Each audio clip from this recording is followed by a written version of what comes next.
David Wilcock, and you're listening to a DivineCosmos audio blog. Today's date is, the 28th of March. It's a Wednesday. It's 6 p.m. Pacific Standard Time. And I'm here with a remarkable new whistleblower who has just come forward. His name is Drake. That's what he's going by. And I contacted him because I have been covering this story about pending mass arrests. You have to understand the scope of what we're talking about here. We're not talking about 10 people, 20 people. We're talking about a systematic, potentially worldwide effort, although most of these conspirators are in the G5 countries, so I've heard.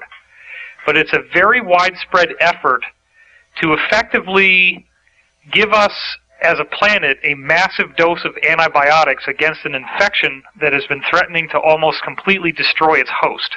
The host being the earth and its people, and the animals and the plants and the trees and everything. So Drake came along on the internet recently. I was sent an email by him announcing that he was going to have some radio shows. But when the email first passed by my desk, I didn't quite catch the impact of what it was saying. Because up until now, the only people who have really been reporting on these pending mass arrests whatsoever have been Benjamin Fulford and myself. And in both cases, we have, together and independently, sets of contacts, some of which are deeply embedded within the Pentagon, who have reported to us that this is very real. In fact, I had heard from an off-the-books source, this is not somebody who's gone public at all, that this had been sparked by 9/11 to a large degree, that many people in the military realized that they were not in the chain of need to know, and that this was not Arabs with box cutters who caused these buildings to fall into their own footprint. If that could happen, if kerosene can melt steel, then every kerosene heater ever built is a massive hazard. But yet they're all sitting there just fine. So something is going on here. People know about it, they're scared of it, and in what I call the sheep effect, they feel that if they keep their head down, then the wolf won't know that he's been spotted, but the sheep who's dumb enough to look up and stare the wolf in the eye is going to make him charge, and that's the one who ends up dying. Well, I'm not afraid of death. Neither is Drake. He's here, and he has put a public face behind something that up until now has sounded like two guys stroking their egos, trying to say something that makes everybody feel good, but has no teeth behind it. And now here you are, and I want to hear what you have to say. So why don't you tell us a little about yourself and how you got into all this? Well, what I'd like to do in conjunction with that is let people know what we're not. Okay, great. This will give everybody a better idea as to what's going on. Oh, I'm sorry. One more thing I should point out is that I called you the other night, and we spoke for 4 hours and 22 minutes is what the phone said when I hung it up. And I called you jointly with one of my very senior top insiders. So you will now be able to vouch that you spoke to him and how amazing that discussion was. And more importantly, I've trusted him, built it up over years, and he vetted you out and actually identified dozens of specific points that you said that are not on public record that you could not have known unless you are the bona fide, authentic, real deal. So I want to make that point first. Cool. So some disclaimers you said you have to give us here. What are you not? Yeah, there's a boatload of people who would like to jump on the bandwagon and get whatever they can get in terms of snatching names or name dropping, that sort of thing. They post a website with a certain name and everybody gravitates to it because of this or that. Whether it's selling anything or not doesn't seem to matter. Basically, and I want to make this absolutely clear, there's a thing called nation states. Now, the project we undertook falls under the definition of what a nation state is in terms of sovereignty. However, there is no such thing as nation states. It does not exist. There is nothing by that name from us. Okay? Okay. Without affiliation, there's even less. So any of the websites out there that say nation states, is probably somebody trying to either sell a widget, or build up their importance, or they got an ego problem, or they want to take issue with what we are about. Now, we do not have a group. There is no group. There are several groups, but no main group. There's no leader. And we don't have a database that we keep on anybody. Most of the people are anonymous in that we do not know exactly all of the people involved in this. Now, primarily what this was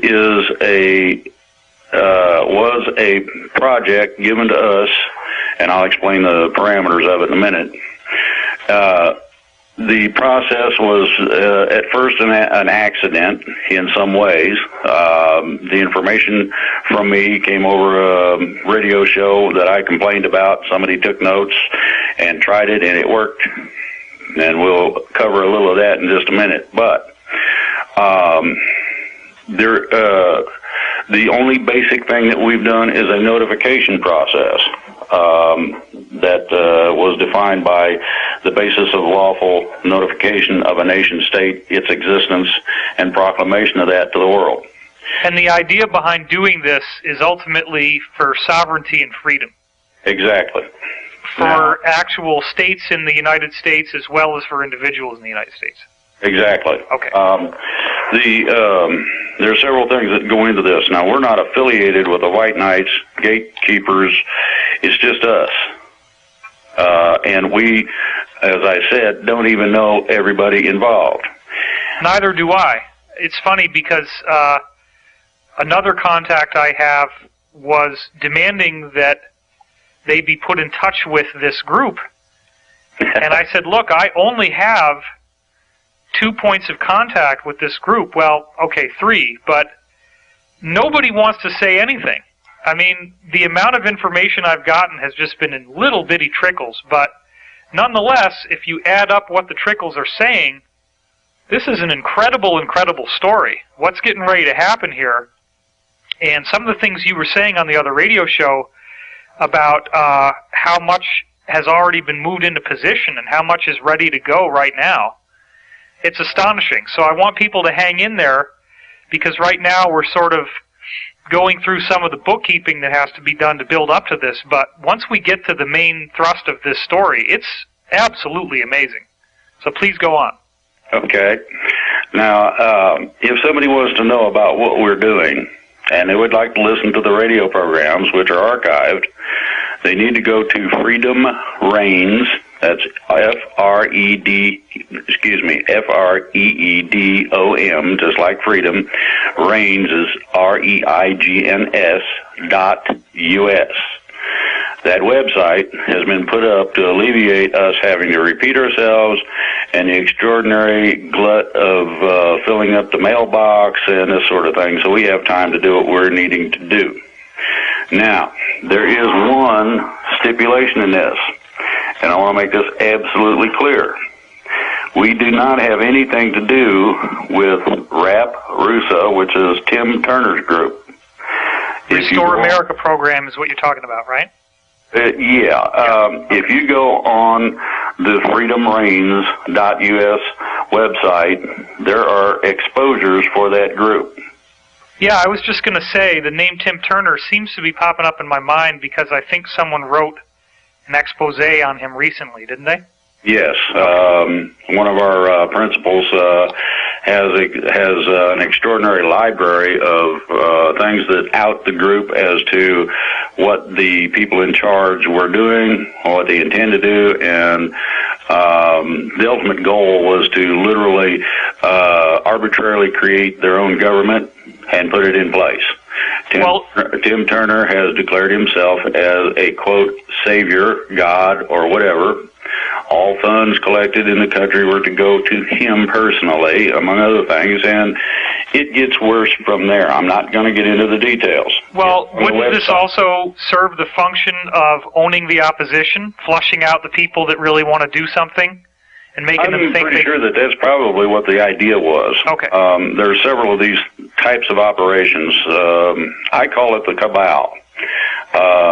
Right, and the only reason why I'm confident that you're not, well, one of the main reasons why I'm confident that you are not one of those is I vetted you out with someone who has impeccably proven trust over years of time.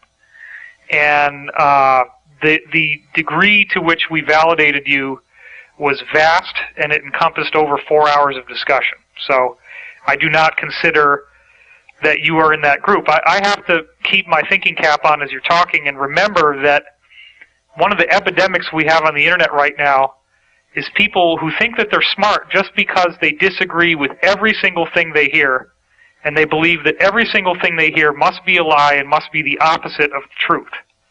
It's very difficult to counteract that because it's a knee-jerk response that people have had due to the extent to which they've been lied to. And I know that you're not lying because, first of all, your words resonate to me as truth, and second of all, I proved that you're telling the truth in a multiplicity of ways in this conversation that we had. So please go on. I thank you for that. Now, sure. I want to tell everybody who listens to this or reads it, and I understand it's going to be transcribed, do your own research and homework, please. Go to Freedom, FREEDOM, Reigns, REIGNS.US. Put it in your search engine, and the website that contacts run through to the group and things that we get, our radio shows, this sort of thing, is all there. If you need further questions, ask the webmaster, and we will see what we can do about supplying an answer to it. Now, basically, this is the prelude to what exactly went on. You want me to go into that now? Well, actually, let's talk about underwater basket weaving. That might be a little more interesting. I have trouble holding my breath that long. No, I mean, this is what we're here for. I've heard from my own sources that there is an absolutely vast amount of incriminating evidence that has been collected that will bring down whatever you want to call them, the New World Order, the Illuminati, etc. You gave me some very specific information about how much of that evidence exists. I don't know whether that was public or not, so I'm not going to say more right now. But you also have given much more specific information publicly than what I've heard privately. And you have fleshed this thing out into a three-dimensional entity that has gone way beyond the point of a speculative what-if and into, okay, this is a vast operation. They've been building up to it for a long time. It's extremely clever, and it's extremely intelligent how it's been put together, and it has been calculated for maximum effect and maximum success. And there's a great deal of coordination that will be involved. And I think that probably one of the main things that needs to happen, and why they asked you to come forward, is we really need to help the public know that this is not another silly New World Order martial law takeover, which is what obviously certain disinformation outlets are going to try to spin this as once it happens. But this is in fact the saving of the planet. And it's the military, as you were saying, not following unlawful orders and actually living up to their oath of enlistment, which says right in the oath that every soldier has to swear to before God, that he will defend and protect the United States against all enemies, foreign and domestic. That's the United States Constitution. The Constitution, that's right. You're right about this. I learned how to. I came up above the radar by accident, but nobody else was putting out any of the basis of the plans involved, nor the level at which this is actually coming from. Consequently, I felt it my patriotic duty to at least lay out some of the basics. Now, some detail I cannot go into and won't go into. If we reach a certain level, I'll say, no, we can't talk about that, and we can go on to another subject. But the basis for this is that I learned how to walk point in Vietnam.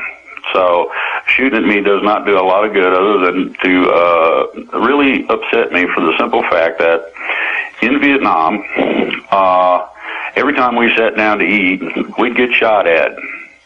And scooping your food off of the ground ain't no fun, and it's crunchy, among other things.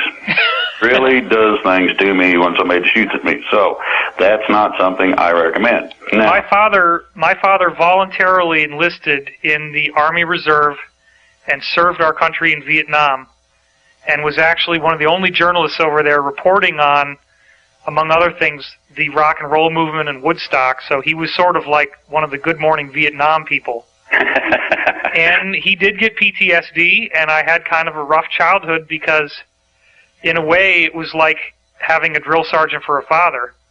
And that's sort of the aftermath of how Vietnam has impacted me. I just turned 39 years old, and I have every degree of respect and admiration for your service, and I thank you for serving this country. You're very welcome. The basis of this is twofold. Learned how to walk point. Now my goodies are above the radar, so I got put out in the open for two reasons. One, I felt it my patriotic duty to try to inform the people as to what is really going on so that they don't have to listen to a bunch of idiots on the internet spouting off whatever kind of imaginary stuff they come up with.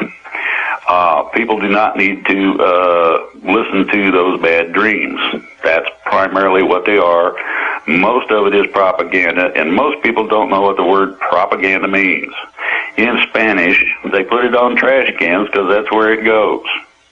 So everybody needs to kind of get their heads wrapped around this. Now, I call it fear porn. Yeah, and exactly. I coined that term because I believe that people read this and get addicted to it because it physiologically stimulates you in the same way that sexual material does. It actually makes your heart rate go up, your breathing rate goes up. You get a high off of being terrified. And unfortunately, the powers that were, as I like to call them, have very effectively manipulated that human response so that you have entire outlets of alternative news that, as you just said, have built themselves and have profited extensively off of the undeniably pessimistic view that they keep having, and it's almost impossible to listen to them because they just, when folks like you get on there who have a positive message, you just come against this incredible wall of negativity and fear and just absolute denial that anything good could be coming out of all this stuff that's going on in the world. And I do believe that good people have seen what's going on, and they're rising up, and they're not going to take it anymore. Well, that pretty much sums it up. Now, I'm going to reiterate this again. Do your own research and homework. It's not the responsibility of somebody to teach you the basic English language in order to read a website. Most people have the capability, they just refuse to do so and would rather go off in gaga land in front of the TV or play a video game, or they're busy texting their friends and playing with themselves. The ideology is this. We're coming up against the wall. Now, most people, and I don't care who reads this, most people with any kind of common sense at all knows that there are some real serious things going on in the economy. The lack of jobs, the amount of foreclosures, the separation of families because of economic problems. Okay, these are some of the basis of the fear that these people who originated live on. Now, I want to lay the basic of how I found this, and it was an accident, quite honestly. Okay. I've been studying and been involved in freedom movements and all that stuff for years. I've tried in every way, shape, or form to get somebody to get up off the couch, put the beer down, get up off the couch, and do a little something. Go talk to the neighbor, anything. And yeah, but what if it's really good beer? Well, yeah, but the problem is you sit on the couch and all you do is you consume the beer and you yak about stuff that doesn't necessarily mean anything. You probably would have a good conversation, but most people are talking, ooh, look at that guy shoot that ball at the hoop or whatever. And I'm going to tell you, that's superficial. That's one of the distractions. just like texting, just like a lot of phone conversation. And the things that do not stay on target. Now, within all this, I've also studied a lot of what's called freedom efforts. This includes freedom philosophers and their type. This man got on a radio show and was spouting off all kind of halfway measures that would primarily and basically get somebody put in jail if they did them. Well, because of my You're saying people grabbing their guns and just, now is it, you got to go out there and start shooting? No, this was even more basic than that. This was like being able to argue a traffic ticket out of court. Oh, right. Real simple stuff. Well, the only problem is that you can get up to 6 months for playing games with the judge if you do not know how to do this. And this guy was leaving out critical information that would guarantee almost that you got the 6 months because you were giving the finger to the judge. There's some things you do not do. Yeah. So the guy basically had upset me. Now, the basis that goes... Well, you don't want to get a Vietnam vet grumpy. That can be a big problem. Well, yeah, but the deal was this, okay? I needed to know. And everybody had told me you can't do this and you can't do that. Okay, and then you have things like the Texas Freedom School or Freedom School of Texas, I forget which it is, that does have some good information, but it is kind of fragmented. Okay. And some of it is not complete, even though people would like you to think they are. But for $9.95, you can get the book that explains it all just right. Well, I'm not willing to pay for freedom. That's not what it says anywhere about freedom at all, as far as I can find it. So I decided to do my own research and my own homework. And I had looked at this stuff. I tried to get people up off the couch, and that didn't work. So I didn't have much to do except do the research. I started looking at the basis of law, where it comes from. I'm talking about way back in the woods of history. Some of the places I went required me to have anything that I was intending to copy or borrow a copy of electronically approved before they would release it. Okay, some of this stuff is not for consumption by the general public, and they make sure of that.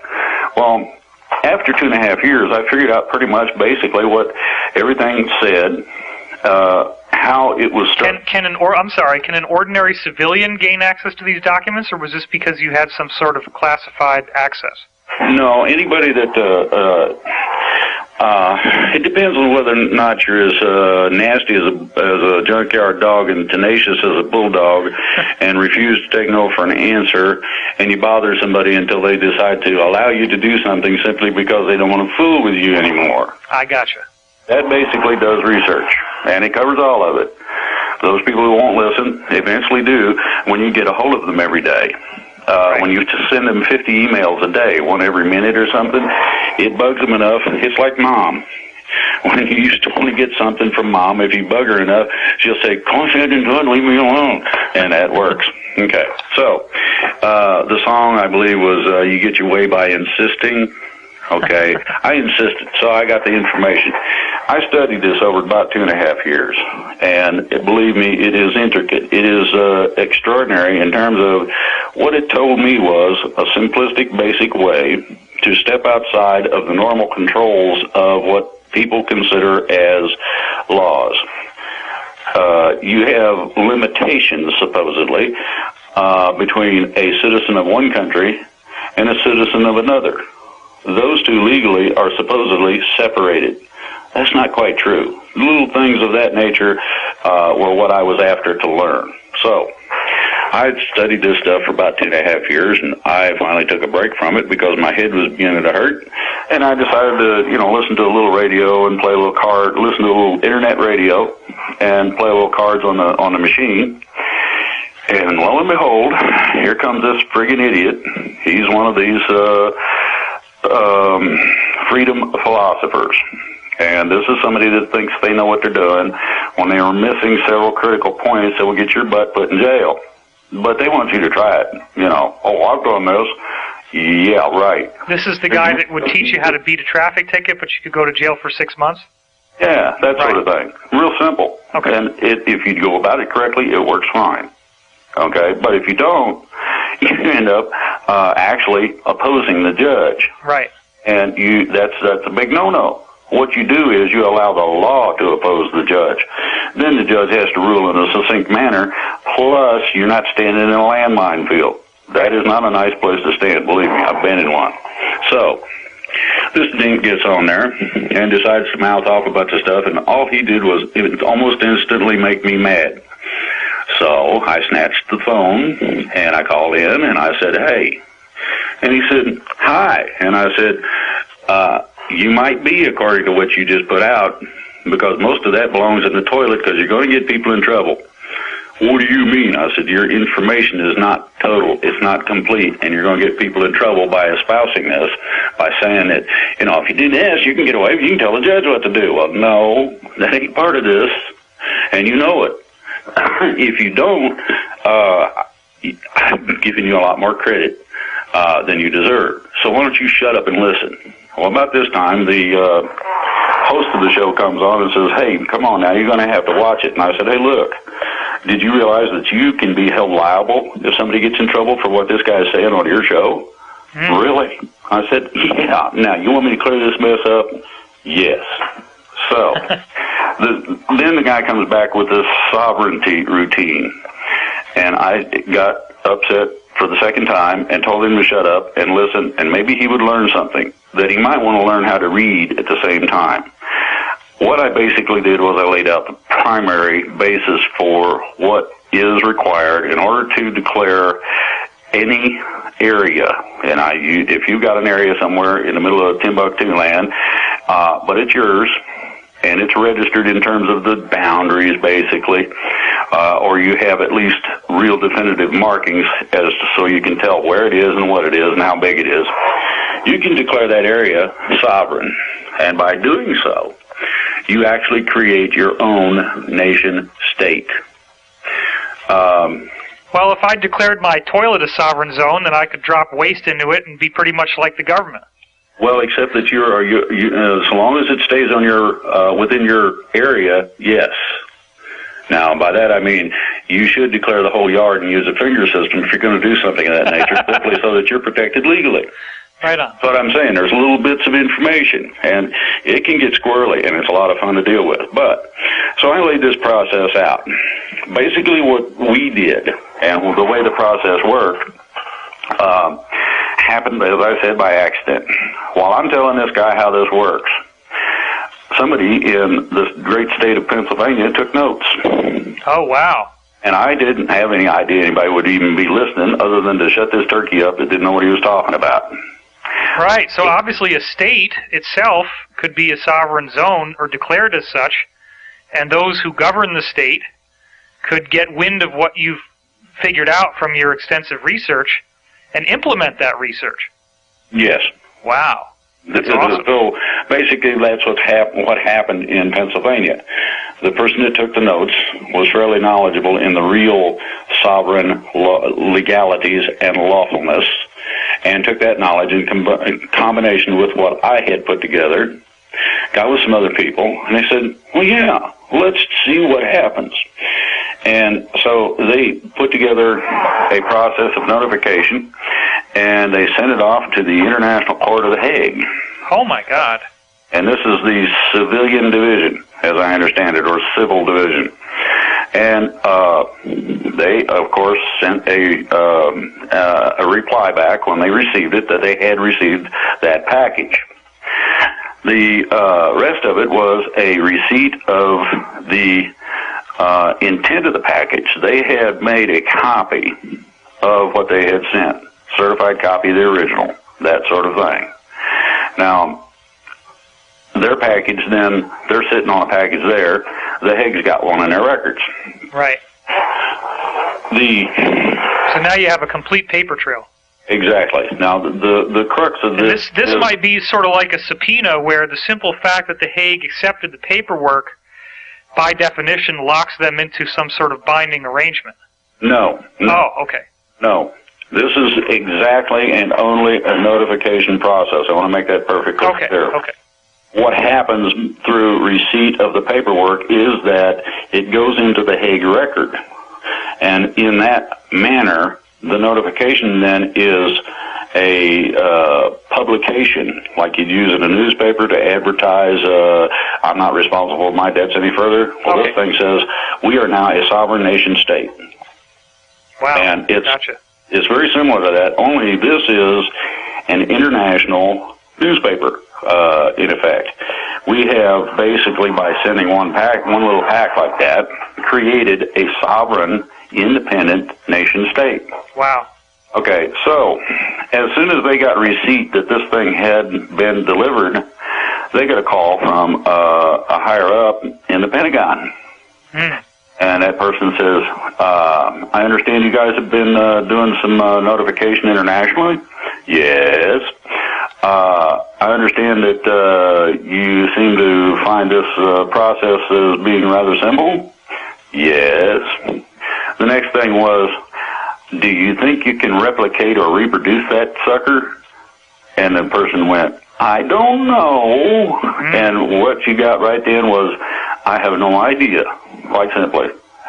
We can see what's available. We can try and find out. The person at the Pentagon, I'm not going to say that it's a guy because I'm not going to put gender on it, simply that, it could be a female.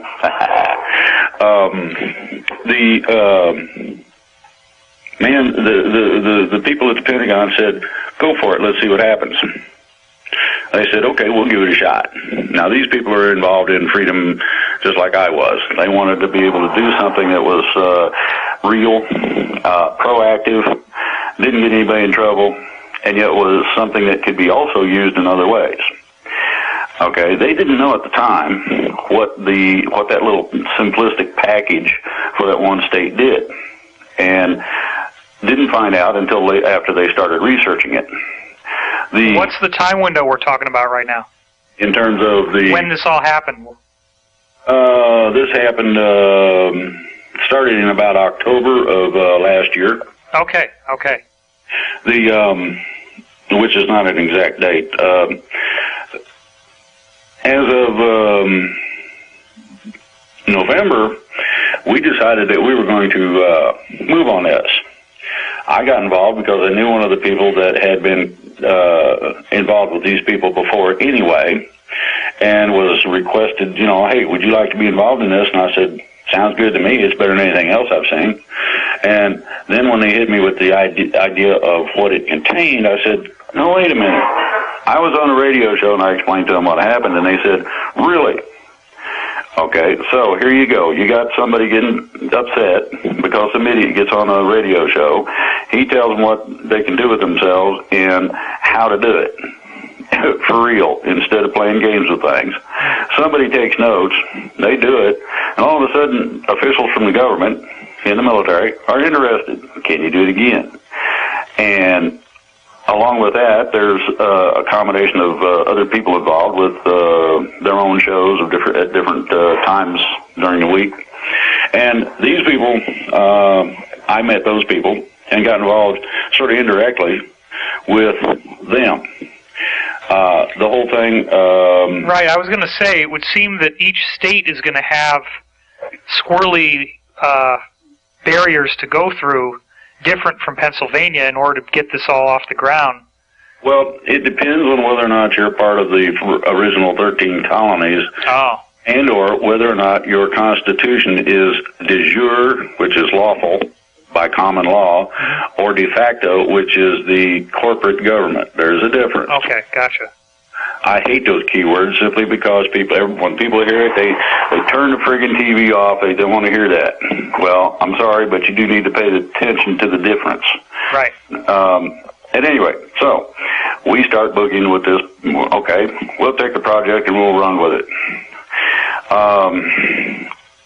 We were able to receive notice on about the end of February of this year that the whole package of a majority of the states had been received by the Hague. In other words, each little nation-state package went into a big box, and the big box was delivered to The Hague, and we got notification of the entire package. Now, let me ask you this. Yes. If the military, in its oath to defend the Constitution of the United States against domestic enemies, gets word of a civilian-based initiative which demonstrates that the states wish to have their sovereignty returned to them, doesn't that legally give them the right to move forward on this and enforce the will of the majority of the states? Well, that's part of the process I'm coming to. Okay, great. This is not just a simplistic process of sending a newspaper clipping overseas. Oh, I get that. Receipt that it got to where it was going. So, the basic premise of a nation state is this: what most people used was either their own constitution or they wrote one. It had to agree with the 1787 United States Constitution, to include the 13th, and I mean the original 13th Amendment, where certain people are not allowed to hold foreign offices here in the States. The Bill of Rights, the Articles of Confederation, and that real cool document called the Declaration of Independence. By declaring our sovereignty and our disengagement, or our effort to remove ourselves being individual states, from the corporate United States government, what this did was this rebirthed the Declaration of Independence, which states on page 2 that when the government gets out of whack, you got the right to take care of the problem. Absolutely. Now, here's the other part of this. The manner and format of using those documents, the original founding documents, in conjunction with a meeting by representative residents of a state, gives those people the right to make the declaration. This then gives legal authority by the civilian authority to the military to take actions as necessary to back up the civilian action. That's what I thought. Okay, perfect. It's kind of convoluted, and I know it's not real simple, but simply, we sent off notification. The military gave us a gold star. They just loved it.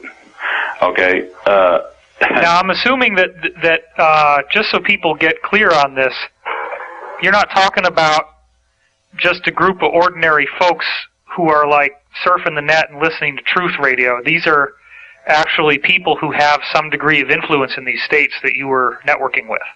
No. As a matter of fact, some of them are not very well educated. And I'm going to make this perfectly clear. You don't need influence in order to take certain actions. I see. So the simple fact that we are all American citizens, everyone whom you're speaking about, myself included, any citizen has the right to do this. Yes, basically. Okay, perfect. Now, the premise is this. In terms of declaring your state as free of the United States government, and I'm talking about the corporate government and all of its affiliates, what happens is that each state becomes, according to the notification process, its own sovereign nation. So this is where the nation states handle comes from. I see. It's just a plurality of what individual states did. You have to have a certain number of people who reside in each state in order to accomplish the process. It's not difficult. We do have backup and assistance for that if somebody has problems. So in our effort, we got not only a majority of the states, enough of the majority of the states to have a cushion in case there was some problem with some of the paperwork, along with a fair group of Indian nations who also submitted paperwork in such a fashion that the basis is this. The United States has been set free from the corporate government, literally, on a lawful basis, as recognized internationally.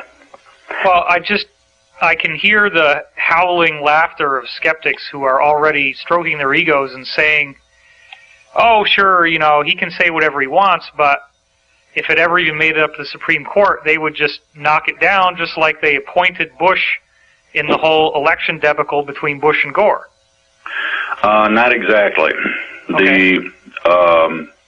As I stated, I went back to the origins of law. And the origins of law come from the origins of law as written on cuneiform tablets by the ancient Sumerians. Mm. The tablet that I was privileged to get a copy of comes from somewhere in the neighborhood of 11,000 BC. Wow. Okay, from that tablet, you got ecclesiastic law. From ecclesiastic law, you got canon law. From the combination of ecclesiastic and canon law, you have all of your statutes and regulations that are considered law under common law. And now, this underlies... common law was developed basically in England so that the poor serf, and this is the hired hand that works the land and tries to feed his family and make money for the boss, right, would have some form of protection in case the some dude they were working for decided to go crazy and kick him off the land. He could object. That's where common law comes in. The basis and premise of common law is simple. It contains two basic things. One is no injured party and no property damage, and it's property of any kind, no crime. Just that simple. This is the basis for much of the legal documentation that we used. It's also some of the basis for which we used the process. Now, the neat thing about this is that the manner of the process steps outside of both ecclesiastic-based law and canon law. Any form of statute, be that local, state, national, or international. And it protects itself because it does not state anything that other than the simple notification process. So it stays within the system, but also is set in such a fashion that it's outside of any challenge. This was the idea that I was trying to find out about. Well, these occult governments obviously don't want people knowing about this, and that appears to be why you had so much trouble getting those documents. That's pretty much part of it. Now, the rest of it is that they found out about the process we were using and interfered with that as much as possible. Certain notary seals were challenged. Certain Secretary of State offices refused apostilling documentation, and a whole bunch of things. However, in spite of all the fun and games, we did get it done. It has been delivered. The copy, and I'm talking about the real copy. This is not something you run off a copy machine, but something that is traditionally accepted as a de jure copy of the legal documents, was submitted to the correct people in the military, who were just delighted to find this. Now, I'm going to go back to something else. Back in the day, I was involved with nuclear defense of the country. I had some rather high security clearances, etc. Due to that fact, I was allowed at a later date, now this is after the security clearances and whatnot, but I had proved that I was trustworthy because there was nothing that I let out that was classified. There was nothing that was of a sensitive nature that I would divulge, even though I knew them. And I talked to a couple of people about this. Eventually, I was given this certain person wanted to know about me, and so I got interviewed a couple of times by some colonels and whatnot. And finally, the guy said, one of them showed up in the staff car and said, somebody wants to see you. Can you come with me? And I said, I ain't going to be, putting the trunk in mine. And he laughed. And we took a ride over to this certain level officer's house. What time window are we in right now? 79. Okay, so 79 is when this event that you're speaking of happened. Basically, okay, in that area. I'm not going to give exact dates because I don't want to out people. I just wanted the window. And let me express this real clearly. If somebody finds out who these people are, they're dead. Oh, I know that. So are their families. They get to stand there and watch their families be tortured to death. And I'm not going to put anybody through that by outing them. So I'm going to say arbitrarily 79, give or take. Okay, great. In that process, he invited this officer invited me into his home. And I asked him what I was doing there because I had no idea. Now, this is after I'm out of the military. And the officer said, I got something I need you to read. And I said, why me? He said, because I feel I can trust you and I want your opinion. He put a stack of papers that's about 5 inches thick in a binder on the table. 5 inches thick? Yeah, I don't know how many pages. I didn't bother. I didn't even get to read it all. I spent about 4 hours reading. And I went through about... give or take 3/4 of it. Okay. I didn't read the whole thing. I got tired of reading, and it was like 4:30, 5 o'clock in the morning. And I had to have more than just the coffee he was offering, and preferably some kind of a soft place to lay down on. So I told him, I said, well, what is it? What kind of opinion do you want? He said, what do you think of it? I said, well, it says the plan. I said, where'd this come from? He wouldn't really answer. He said it had been in the works for quite a while. I said, give me a date. And he did. And I thought, well, that's interesting. I said, so in other words, certain people took issue with what was going on at the time, figured that the ship of state was going to head in the wrong direction, and decided to start putting this plan together so that you guys would have some form of guidance in terms of what the general outcomes would be. He said, exactly. I said, I like what I read. You might have told this story a lot. You didn't say anything about what the document says. I'm assuming this is something about rescuing America from these Illuminati people? Well, primarily it was generally at the beginning the ship of state was screwing up badly.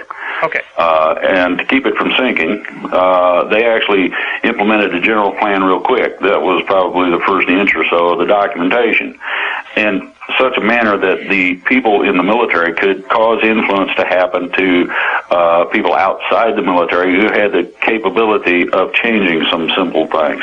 Well, it must have been frustrating to see Watergate come and go, but then basically after a little slap on the wrist, it's all business as usual.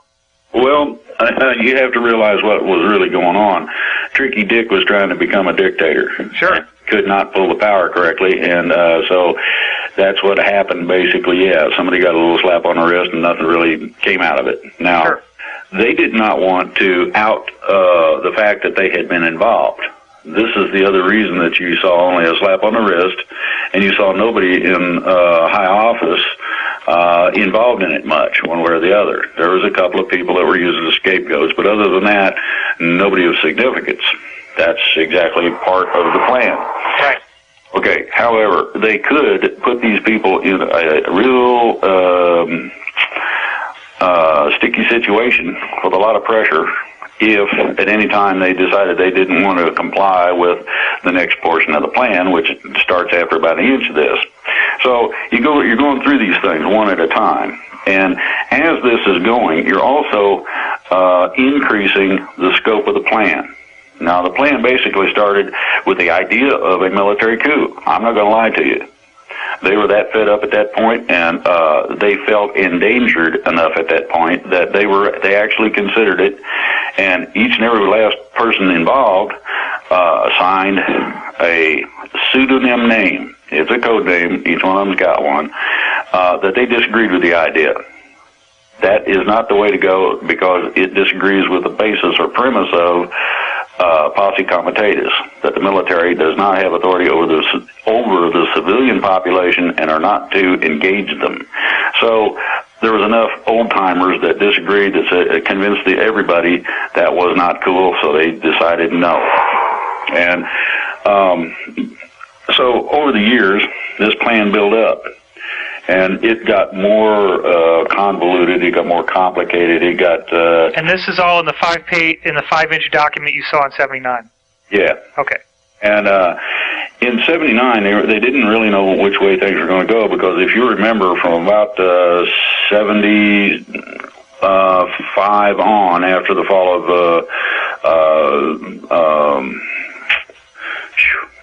of Vietnam, there was kind of a dead space.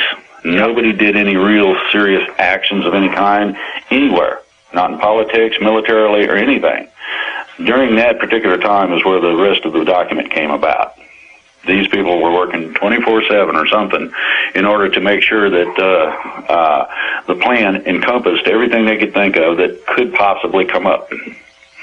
Okay, it's been added to, I guarantee you that, but the dead zone lasted until about 85, 86, when things started happening again. People were taking definitive action. You had a lot of combinational political and military and financial things going on at that time. Well, people must have realized, among other things, that the escalating war rhetoric between the U.S. and the Soviet Union could annihilate the planet. And you're not going to stand by and watch the planet be killed and not attempt to do something to stop it if it's within your means to do so. Exactly. The threat of total annihilation was one that was unacceptable to any of the military powers, no matter what the politicians told them. Right.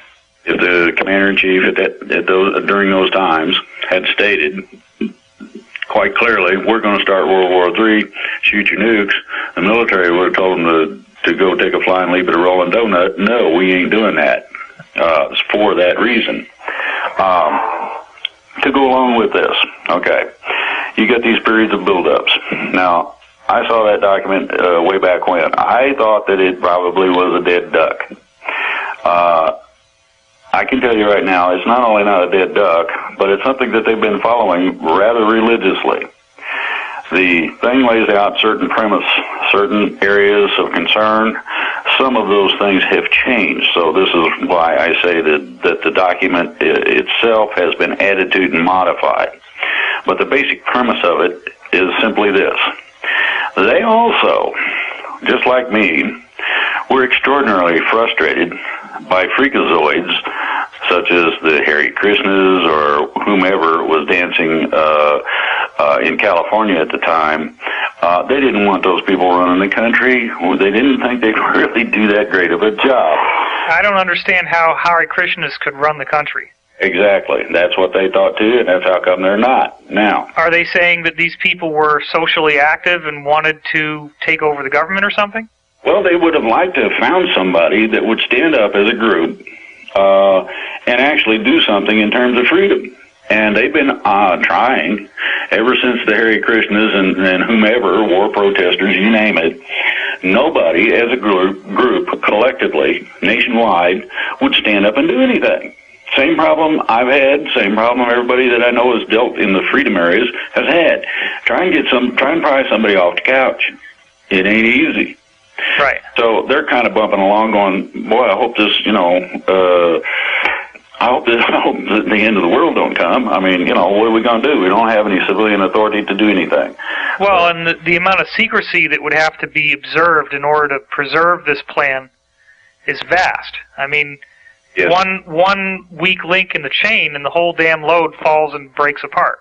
Well, they weren't so concerned with that, but they were concerned with the fact that there were certain code names in it that would out people that were seriously interested in implementing the plan. Right. The plan was simple.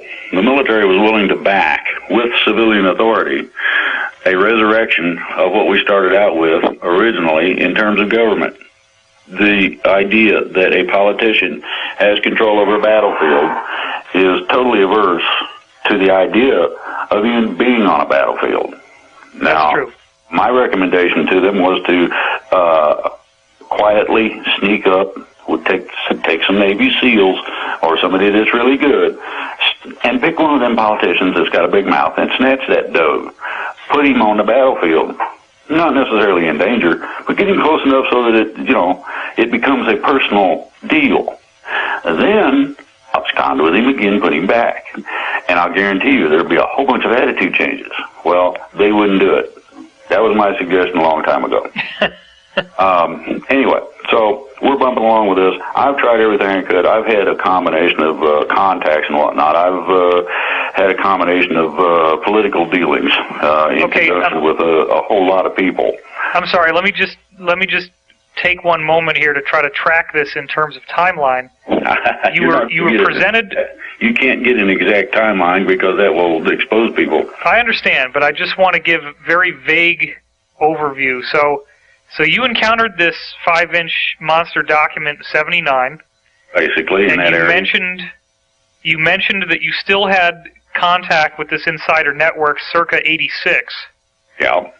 So these people stayed in some degree of contact with you and continued to spitball about what group you could actually contact that would be able to back you on this, and you kept coming up short because none of these groups were sufficient in terms of the motive and the intent to actually carry through with this plan. Well, not only that, but you couldn't get, there was no national grouping of any kind, and you cannot take a group from one state and infuse it into another one from another state. All they want to do is argue about who's in charge or whatever, and it is a righteous mess trying to do so, and it doesn't matter what group it is. And believe me, I used to get lists. Here, try these guys. Here's some more. You know, I must have gone through, I don't know, I'd say a few thousand groups. Somebody have a website on the internet, I'd contact them. I tried everything that I could think of. I tried being nasty. I tried actually putting pictures of politicians out visiting whorehouses. You name it. I tried it, and I couldn't. I didn't even get the politician to get mad. I mean, he wouldn't address it because he didn't have to. You know, that's just some idiot, and he probably made the picture up. So we're bumping along. I'm bumping along, and I'm beginning to get tired of it. And quite honestly, I was at the point of quitting. I just, I got my gun. Hopefully, I'm still able to shoot it if they decide to break down the front door. I was giving up. And lo and behold, along comes this crazy person in Pennsylvania who takes notes on a radio show. And this was back mid of last year, give or take. Actually, probably around May, June area, that I got on that radio show. These people took notes, and all of a sudden they did it. And then all of a sudden, they contact some of the people that I'm in contact with. I'm just kind of playing around, seeing what's out there. And they say, hey, we got a possible project. I said, what's that? They explained it to me. I said, no, wait a minute. I put that out over a radio show just not too long ago. And, well, somebody not only took notes, but they did it. I said, you're kidding me. You mean somebody got off the couch? Yes. Okay. Wow. So after all those years, it's just incredible. Well, so over the period of time, from about the 20th of February this year, since that date, we have had a free country. Now, the plan is this. The military will back, and believe me, you got to have the military involved. Whether you like it or not doesn't make a difference. Now, there's a difference. You do have good guys and bad guys no matter where you go. There are more good guys than there are bad guys in the military. I have found very few that are actually really evil, even in the bad guys. Some of them ain't too cool to be around, but most of them are pretty great people. I fully support, as a veteran, I fully support our troops, period. So does everybody in this movement. I would say that people join the military to pledge their lives to defend and protect the Constitution and the people. Yeah, exactly. And they're not out there to enhance the lifestyles and comfort of the rich and famous.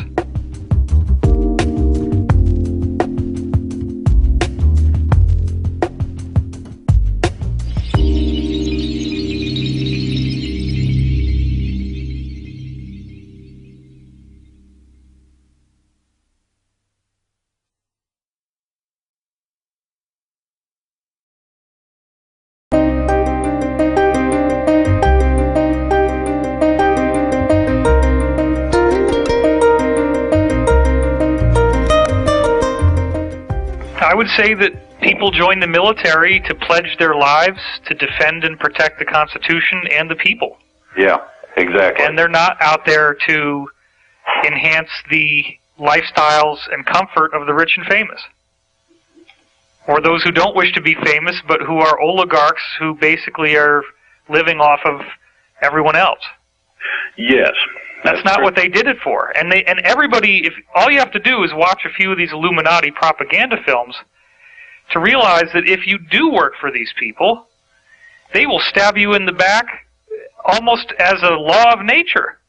So anybody who thinks that working with them is a good move, wait until what happens when you're no longer useful, and see how quickly they'll torture and kill you and everyone you care about. Well, nobody is immune from that. It's even actually worse than that. The onion that makes up what we're talking about has basically 4 levels to it. The outer level was notified at the same day that our package landed in the international court that they were no longer under their protection. Over a period of a few months, there's been several thousand resignations, house arrests. There's been tons of banks closed or closed for a couple days and reopened. You name it. Now, this is not just bankers. This is also financiers, your exchange people, oh, yeah. sort of thing. I cover it on my website. There's 358 resignations documented by somebody going under the anonymous name American Kabuki. And there's a link for every single one of them, and they're all in chronological order. And this includes, on February 29th, the resignation of James Murdoch, Rupert Murdoch's son, from the executive chairman position of News International Corporation, which is Fox. Yeah, that's basically called a protection move. He was not.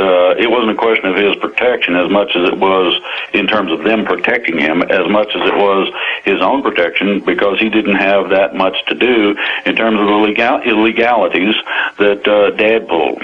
Right. So he's not all that bad one way or the other in comparison to some of them. But to get to the deeper grain of what you're saying, if I'm hearing you correctly, I'm getting that you had this package delivered to The Hague, and that was the critical moment in which those on the inside were aware that these mass arrests that have been planned ever since the 5-inch document you saw in 1979 could actually move forward by the will of the civilians in terms of common law going back to the Code of Hammurabi and 11,000-year-old documents. Exactly. Okay, great. What this did was, when they received it and it got past their agents who work at The Hague, what it did was they knew that it had arrived because that person was made aware. There was nothing they could do about it. So consequently, their protection evaporated. This is like steam on a hot highway, and the sun comes out, and poof, it's gone. Okay, well, there's thousands of resignations in Europe to date. Now, in 1 week, and I'm talking last week, there was 450 resignations, retirements, and this stuff, and 200 arrests. That's a staggering number. That's 650 people involved in finance. Now, here's the difference. Those people under house arrest or who have been taken into custody or who retired and are staying at home are considered not very important one way or the other. They are primarily figureheads and not much more. Right. The difference is those who were arrested and those who are being arrested and those who are going to be arrested, that's the second layer of the onion. This is why we're not seeing a lot of newspaper and website articles about this, because there's no accountability of these people getting arrested in the outside world because they don't have a public position. Well, not only that, but the mainstream media is controlled by them. Exactly. Therefore, you're not going to hear this.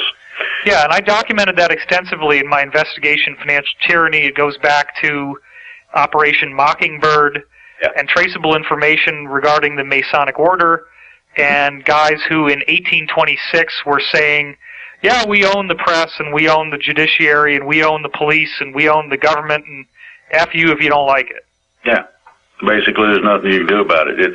And People have alluded to the fact that there's something out there everybody's afraid of in terms of industrialists, people of power. This is basically what they were afraid of. That's Woodrow Wilson's quote in his book, The New Freedom. Yes, very important quote. Exactly. Now, the thing is that what people didn't realize was the limitation of, you mentioned the G5, I'm going to say the G20. Okay. And the reason I say the G20 is that some of these nations have not quite come to the light yet that they got a real serious problem, or how serious it is, and they're not fully under the control or fully beholding to or involved with the G5. So they're kind of on the edge, and they can go either way. And the basis of this is very simple. Several things have happened. Number one, we convinced enough people to abide by documentation done the correct way, and we submitted it to The Hague in terms of a majority of states, which basically set a precedent for being free and for military-civilian action. The military backs us up by way of federal marshals who contact local law enforcement, and local law enforcement actually makes the arrests. I'm sorry, just so that people understand, are federal marshals members of the Army National Guard or the Air Force, or what are federal marshals? Federal marshals are federal law enforcement officers, basically. Now, okay.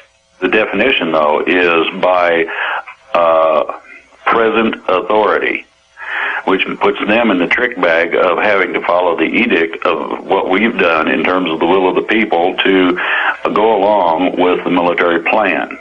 If you wanted to meet a federal marshal, what offices would you go to? I mean, are they FBI? Are they CIA? Are they Homeland Security?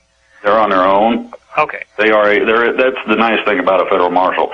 He's relatively independent of most things. Okay? There are some that say, I'm in charge of them, and they're liable to get a strong argument that only depends on the situation. In some situations, a citizen is in charge of the FBI or the CIA, depending on the situation. And it varies. But basically, a federal marshal is he is a federal employee of the current power. Okay. Okay, so the notification process, what it did was it authorizes the military to contact the federal marshals, to contact the local authorities, to actually take the actions of arrest. Now, okay, this might piss some people off, but I really want to clear this up. Do these marshals exist in different offices? I mean, how would you find one? What kind of offices would they be employed by? Well,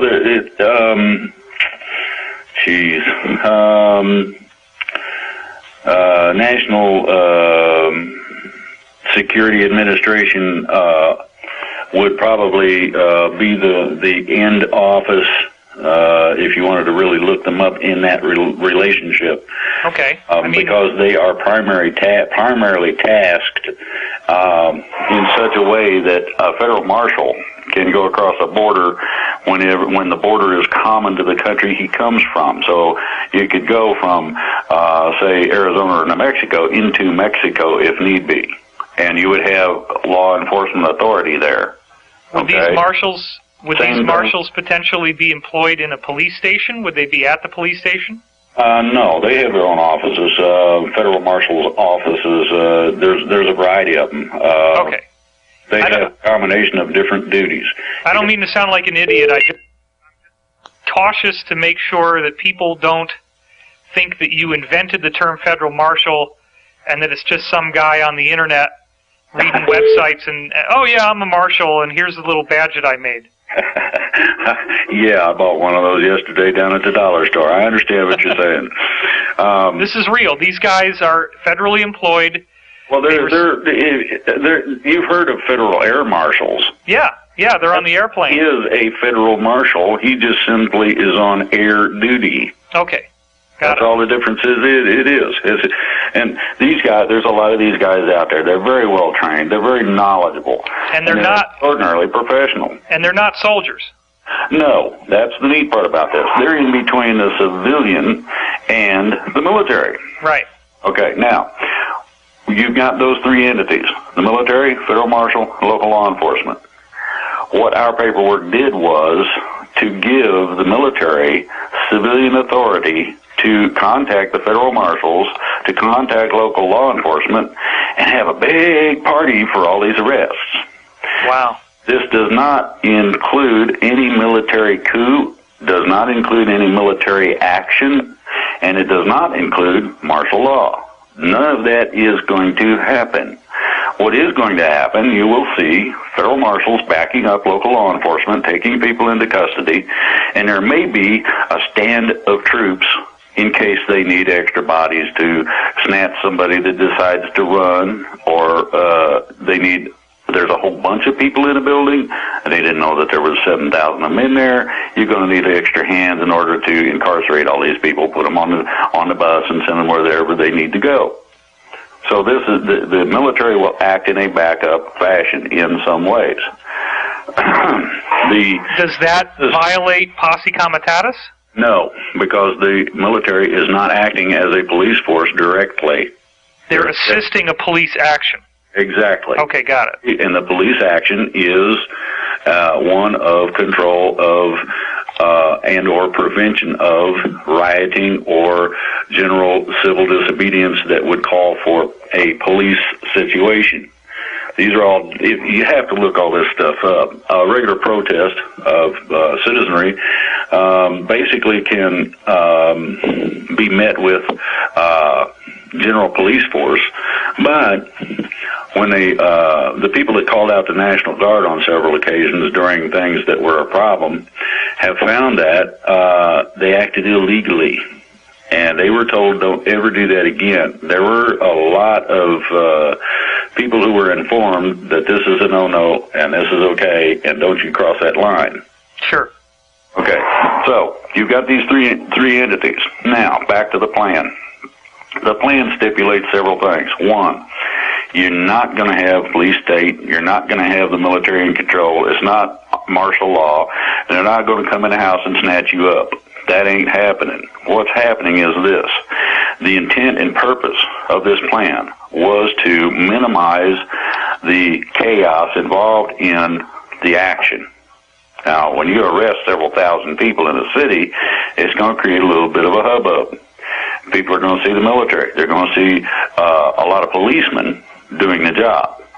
And this will be on video. I mean, you're going to have CNN and all the local news people. Everybody's going to have some kind of video of this stuff. And I assume these policemen will probably be in riot gear, which will have black uniforms and scary-looking stuff. Maybe. It depends on whether or not they expect problems with who they're dealing with. Generally, no, because it's not a riot situation. Okay. It could turn that way. They'll bring the gear. I mean, it'll be in the trunk most likely. Most of your people that have been responsible for the problems are office-type people. They're not necessarily physically active or capable. And to go along with that, they're not going to torture them or, he fell down 14 flights of stairs or any of that. Well, and I've heard from my own insider that there are an astonishing number of very deeply embedded moles who are much closer to these people than they ever thought anybody would get, and actually not have been outed. Exactly. Now, there's a couple of things in this. First of all, the gist of the plan is to not create chaos. In other words, you're going to have public announcements. People such as yourself and myself will be notified approximately a day ahead of schedule. In terms of putting this on the internet so it can go viral. Okay. I would imagine, doing this interview, this is going to get kind of viral-y. Well, very much so. Some of my videos have millions of views, and this will be distributed throughout hundreds, if not thousands, of different blogs and reposted. And if we let people know that there's going to be a one-day window of notification, you can absolutely guarantee that there will be a massive tidal wave of publicity once this moment arrives. Well, that moment arrives when we are given the green light to notify our people, the ones that we have contact with. At that point, then, it is to go viral on the Internet, and we're to try to access as much mainstream media, be that AM radio or whatever, doesn't matter, but it's as much as we can. Now, I would imagine that the oligarchs, who are the bad guys, are going to be hearing this and saying to people and getting them to listen to this, getting their soldiers and their mercenaries to listen to this and say, you got to get these SOBs because they're trying to overthrow the government. No. What we are doing in terms of the action that's going to be taken, and I'm not talking about us or our actions are only a part of the plan. The plan basically is to arrest these people. No destruction, no firefights, no gunplay, or any kind of violence if possible. The idea of this is no chaos, no violence, and a legal way to do it, a lawful manner in which to conduct the operation. This has been coming since George Washington made federal districts out of our innocent group of 13 colonies. So what you have to look at is that the plan also offers protections of keeping the lights on, making sure the internet works, and that the phone does, and you can flush the toilet. You can go to work and not have to worry about it. Right. We've heard from other insiders, in fact, it was from the one you met on the phone with me, that these people since the 80s, and I mean the conspirators now, the bad guys, they have elaborate plans to blow up a whole bunch of bridges and wipe out power and wipe out sewage and wipe out water in the event that anything like this were to happen to them. And I also know, however, that there are so many moles and so many people who will not stand by and let this happen that if they think they're going to be able to do this, they're sorely mistaken. But they may try, and there may be certain levels of disruption that will need to be prevented, as you're saying. Well, there's basically going on right now tactical positioning. And I mean right this minute. The tactical positioning is being done in such a manner that nobody's going to be the wiser. These are regular people they see every day. They have no idea that that person happens to be an agent for the good guys, as you say, moles, or however you want to look at that. Okay. The irrespective as to what the fearmongers will tell you, the bad guys have lost enough funds and lost enough support, and there are enough people that are upset with them that their powers have been curtailed tremendously. Well, look, Drake, they wouldn't have done those bailouts if they could have possibly avoided it. That was an astonishing move that really showed that they are just absolutely grasping at straws. And it's like Wile E. Coyote when he's paddling in the air and he doesn't realize he's falling yet. Exactly. To give you an example as to how desperate they are, they just had a couple of executive orders from their main lackey in the White House saying that they got rights to everything. I'm well aware of that, and it's utterly astonishing.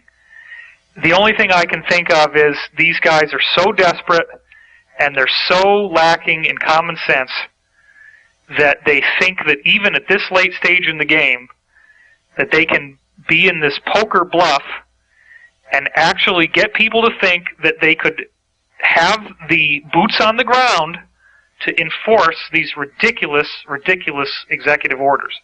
Well, then you've got the NDAA, which didn't help. Now, basically, as you're saying, the idea is to foster fear within the freedom movement and primarily within the citizenry. Well, it's working very well. Well, I'm glad to see people stand up and start taking these things to task, at least.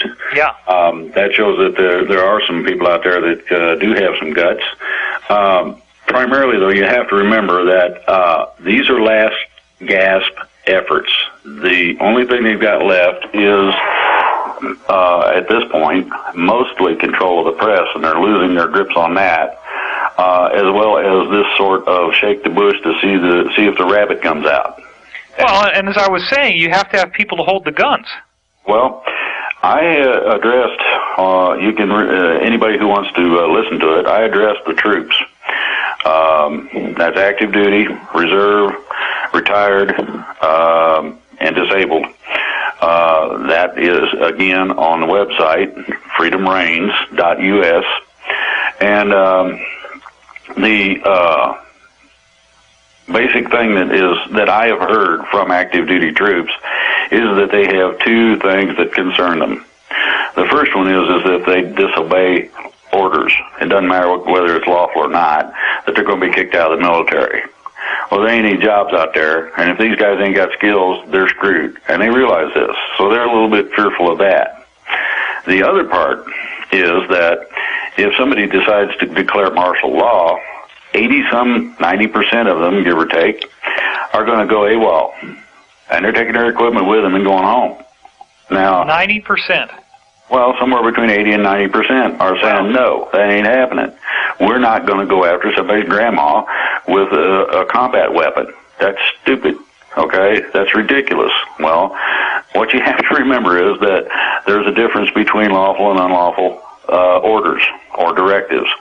The unlawful order or directive will tell you to go against what you know to be the truth according to the Constitution. Posse comitatus says that you are not a police force, therefore you're not to go in and extract people from houses. That ain't cool, and it's not to happen. You will receive counter orders possibly that tell you, no, forget that, and arrest that officer. That's liable to happen if somebody ordered it. So the lawful order is going to be something that is going to be an operation that can be carried out lawfully. Now, what if some of these guys, some of the things I've heard are that they're basically saying now that, the U.S. government is under the jurisdiction of the United Nations or NATO, and what if they tried to make the soldier have a NATO badge that he's operating under? Okay. Is that a lawful order? Well, okay. That gets into the issue of being in uniform. You are not allowed to carry out your service duties when you're out of uniform. You take your shirt off and leave it off and go to formation in your T-shirt, and you'll find out how that feels. The basis of this goes to the fact that you are in the United States military. And I don't care which branch it is, doesn't matter. You have to be in uniform. The stars and bars above any other service emblem, to include your insignia patch, and that includes the United Nations and NATO. Now, the problem is that we made agreements in 1933, 1945, dealing primarily, started with the North American Treaty Organization known as NATO, also dealing with the United Nations, where basically the group known as the United Nations and or NATO, or an authorized group of nations that are our allies, can request or require our presence militarily, and we are required to comply. Okay. The reason for this is that our representatives could rescind this and don't have the guts to do so. Basically that and that alone. When they do so, then you come out from under it. Now, there's some other things in this process people are not aware of, and that is that our documents supersede anything past the date of the 13th Amendment. And what it does is, at the point of action, all of the executive orders and all the horse hockey and other garbage that has been perpetrated upon the people illegally after the point of the 13th Amendment, that's 1812. Remember that date and think about what's going on since then. Anything that disagrees with the Constitution, first of all, is null and void of any legal or lawful impact.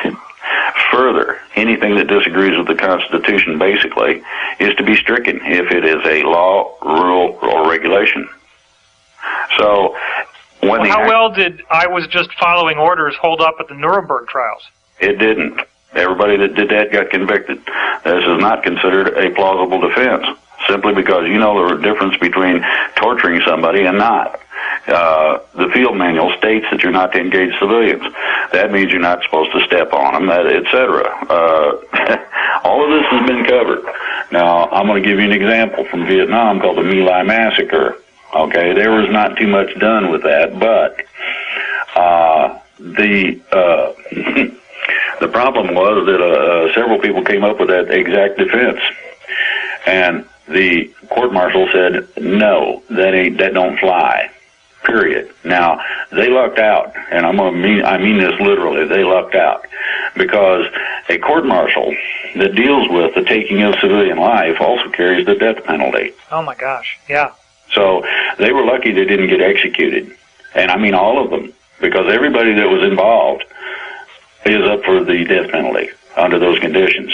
And it's not up to me, that's military code. And I agree with that, primarily. Torturing people and that sort of thing is not necessary. You're not going to get good information anyway.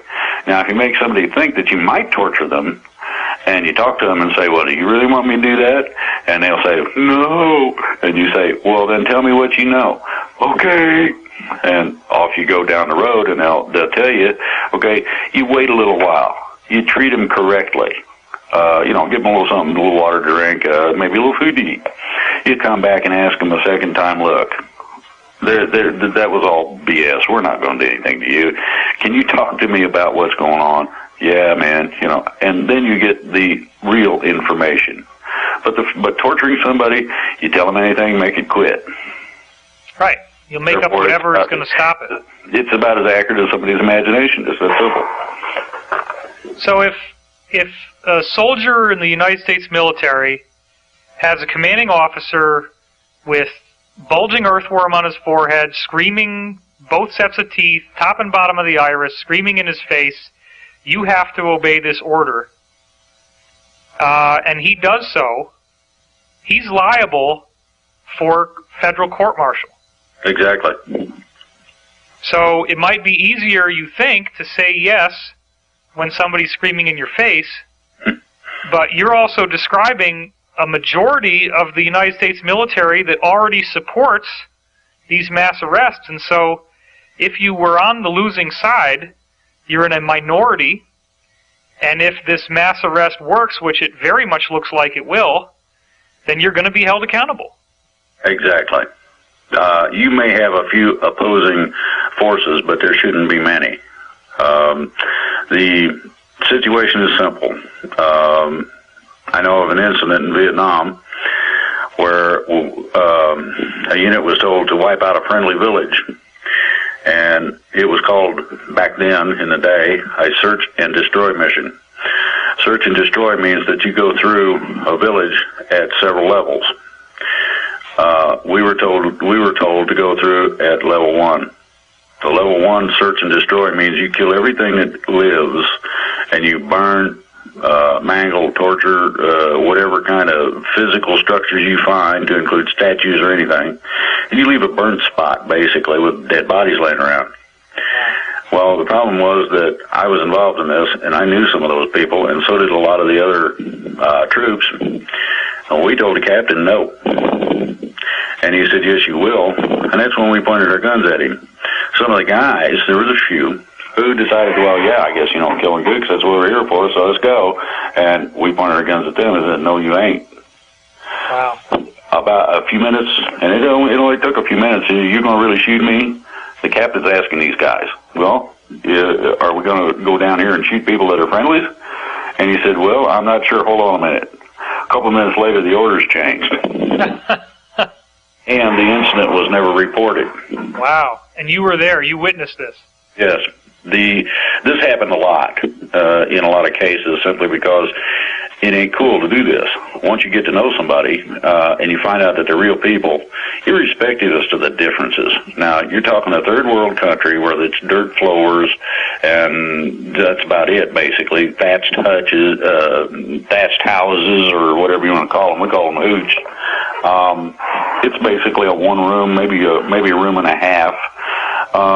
And these people make their living by waiting in leech-infested rice paddy water, planting and harvesting rice. They use their water buffaloes a little bit in some cases for some of the heavier work, and they harvest the rice in order to have something to eat.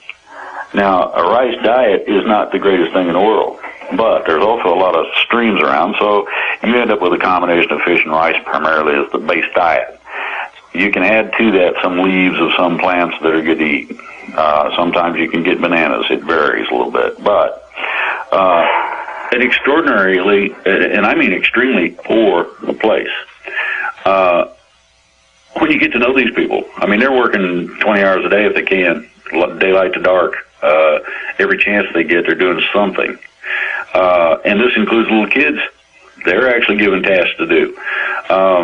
When you see somebody working like that, just simply to survive, and you got an extra can of beans, you make sure that they got it. Right. That's just how it is. You actually look at that and go, man, you know, that little kid's hungry. And you open a can of beans and you make sure that sometimes you stop and you sit down and you make sure that they eat it. Sure, you can use the can for a landmine later. Yeah, well, collect the can, take it with you. But you see people that are you know, little kids that are bony. I mean, their bones are sticking out because they hadn't had enough to eat. And the reason is that they got fish heads and rice to eat. Maybe. That message with you. You remember these things. So, I don't see it as a right. Here we are. We're extraordinarily wealthy. We got the best weapons in the world. We're going to take automatic weapons, M16s, and grenades, and go through and kill everybody?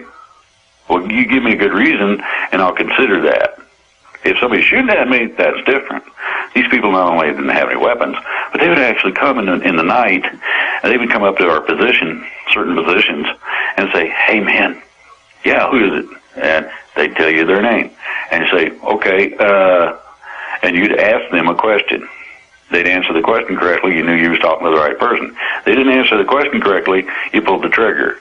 Right. But they would tell, you know, hey, you got a bunch of them coming at you from the other side over that way in that little gully. And 9 times out of 10, it was correct. And this one little village, and these villages were all over, friendly villages, and we made sure they had plenty to eat. We made sure any kind of needs they had were taken care of. We give them medical care, you name it. I mean, this was an asset to us because unless you've been in the jungle, or another example would be in the sand, unless you've been in a condition of that nature, you got no clue. So this was my reason for wanting to abscond with a politician, bring him over and run him to a couple of ice patties, get him a couple of good sets of leeches going on his butt, and put him back. Give him some kind of first-hand taste. And these people you're describing are the ones that you were given the Category 1 seek and destroy orders against. Yes, and we told them no. Most of the people in our unit knew for a fact that these were friendlies. We had dealt with them. They'd invite us in and would feed us when they didn't have any food hardly. I mean, what was the reasoning? Did you guys try to understand why they would want this done? I mean, what could possibly... Never did find out the reason for the order. The orders were arbitrary in a lot of cases. Right. There's a book about Vietnam called The Bright and Shining Lie, and I suggest everybody get a hold of a copy of it, and it will give you a good idea as to what kind of a mess that was. Now, what we're dealing with here is something a little different. A lot of people say, ooh, insurrectionist. No, because you're not trying to infiltrate a government and take it over. You're not an invader. You're not trying to bring a bunch of people in, unlike certain people in certain agencies that like to play games with guns across the border down south. Unlike those people, you're not trying to do any of that. It's not illegal because it's a notification process only. But it does give the military the authority, in terms of civilian authority, under the Constitution, to take action according to the betterment of our way of life.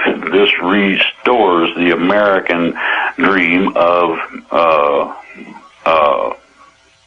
mom and apple pie, being able to be peaceful and not have to worry about a whole lot of things. Well, I would assume that the majority of retired personnel from the military, active personnel from the military, special forces, black operations guys, that most of the people who are hearing this are going to realize that if something like this starts to happen, they want to be involved. But right now, they're feeling like they've been given the mushroom treatment. They're sitting in the dark being fed a lot of BS. And let's assume that most of these people want to get involved. They want to know what to do once the time comes. What do you tell them? Look at it in terms of following the constitutional premise of lawful order. A lawful order will not put you into a police situation. It does not call for roadblocks. It does not call for martial law. It does not in any way interfere directly with the civilian population and its operation. What a lawful order does is it allows you to stay out of those areas in such a fashion that you can carry out whatever duty it is. And it could be any kind of a thing. It could be playing war games or whatever, maneuvers. You might go down and assist somebody with logs. You never know. It could be strictly a preparedness or ready training thing. Well, we got to get these guys ready, see how quick they can get their gear, put them in the truck, take them over here, and can you hump up over that hill? How long does that take? These kinds of things are lawful orders. If there were to be an invasion, and I understand that that's been offered and turned down, the difference between that is you're going to have people trying to come across the border for the strict purpose of taking you out. That's different. The other part of this was I was requested to contact as many of the underground as I could, to include militias, to include freedom groups, to include the people by themselves that just happen to have a gun, or kind of like me, too much hillbilly, too red over the neck, and I got too many guns and live in the woods. The premise for my contacting those people was to tell them to get ready, because this is coming. It's not going to be stopped. And it's coming a lot sooner than people think. And the other part of it is, don't, under any circumstances, engage our military. That's not what this is about. You find out from them, what's up? Oh, we're just going down here. Okay. Sometimes some of these people will be contacted to assist them. In other words, this is going to be an all-out effort in this country, and it's going to take a lot of people. There are a considerable number who need to be removed from office or their responsibilities and contained, retained, and arrested. Now, my understanding is they're planning to populate the FEMA camps with all these dinks, and I feel that's appropriate. They build them for us. Now they go take a camping trip in them. Karma is a bitch. Yeah, so I'm looking at that. Okay, afterwards, doing this is not, to me, as extraordinarily anxietal as a lot of people would think. I'm not as concerned with this part of it as I am what comes after. There's going to be some interruption. In other words, you need to get some extra toilet paper and a few extra canned goods, and I'm talking about have enough for, say, a month or two. And that should basically cover the lapse in time. Not all the trucks are going to be running. So there's grocery that gets cleaned out when everybody thinks that the world's gone mad, or like they do during a hurricane. Right. Then, if it doesn't get resupplied, what are you going to do? Well, this is why we got extra food. This is why a lot of people up here do. This is why people up here raise their own gardens. Simply, you can stuff and you put it up. And having that extra not only is less expensive than going to the grocery, but just in case something does screw up real bad, and it's coming, for the, say, 10 days, I don't know how many people consider the importance of this, but to me, being civilized does equate to the use of certain hygienic items, and one of those that I know of that to me is extraordinarily important is simple, plain old toilet paper. It might behoove people to think about not being able to go down to the grocery when you run out and get some more. And I'm going to tell you, newspaper doesn't make it. It's hard on certain things that you don't want to rough up. Well, very simply, you have to think in terms of what do you use, okay, and what do you use commonly, and what are the convenience items that might not be part of a shipment that does make it through, okay, or does get to you, it's not considered a survival level item. Well, toilet paper, simple tissues for your nose, sanitary napkins for ladies. And people can subsist on simple rice and beans. All these elaborate products that a lot of these freedom sites are selling are not really necessary. It might make it more comfortable, but if somebody's really at poverty level, you can get by with just buying some kidney beans and some brown rice and just keep that in your pantry. Yeah, exactly. It doesn't take a lot. The idea is this, okay? Lay up some extra toilet paper. If you're lucky, find it on sale, go at it that way.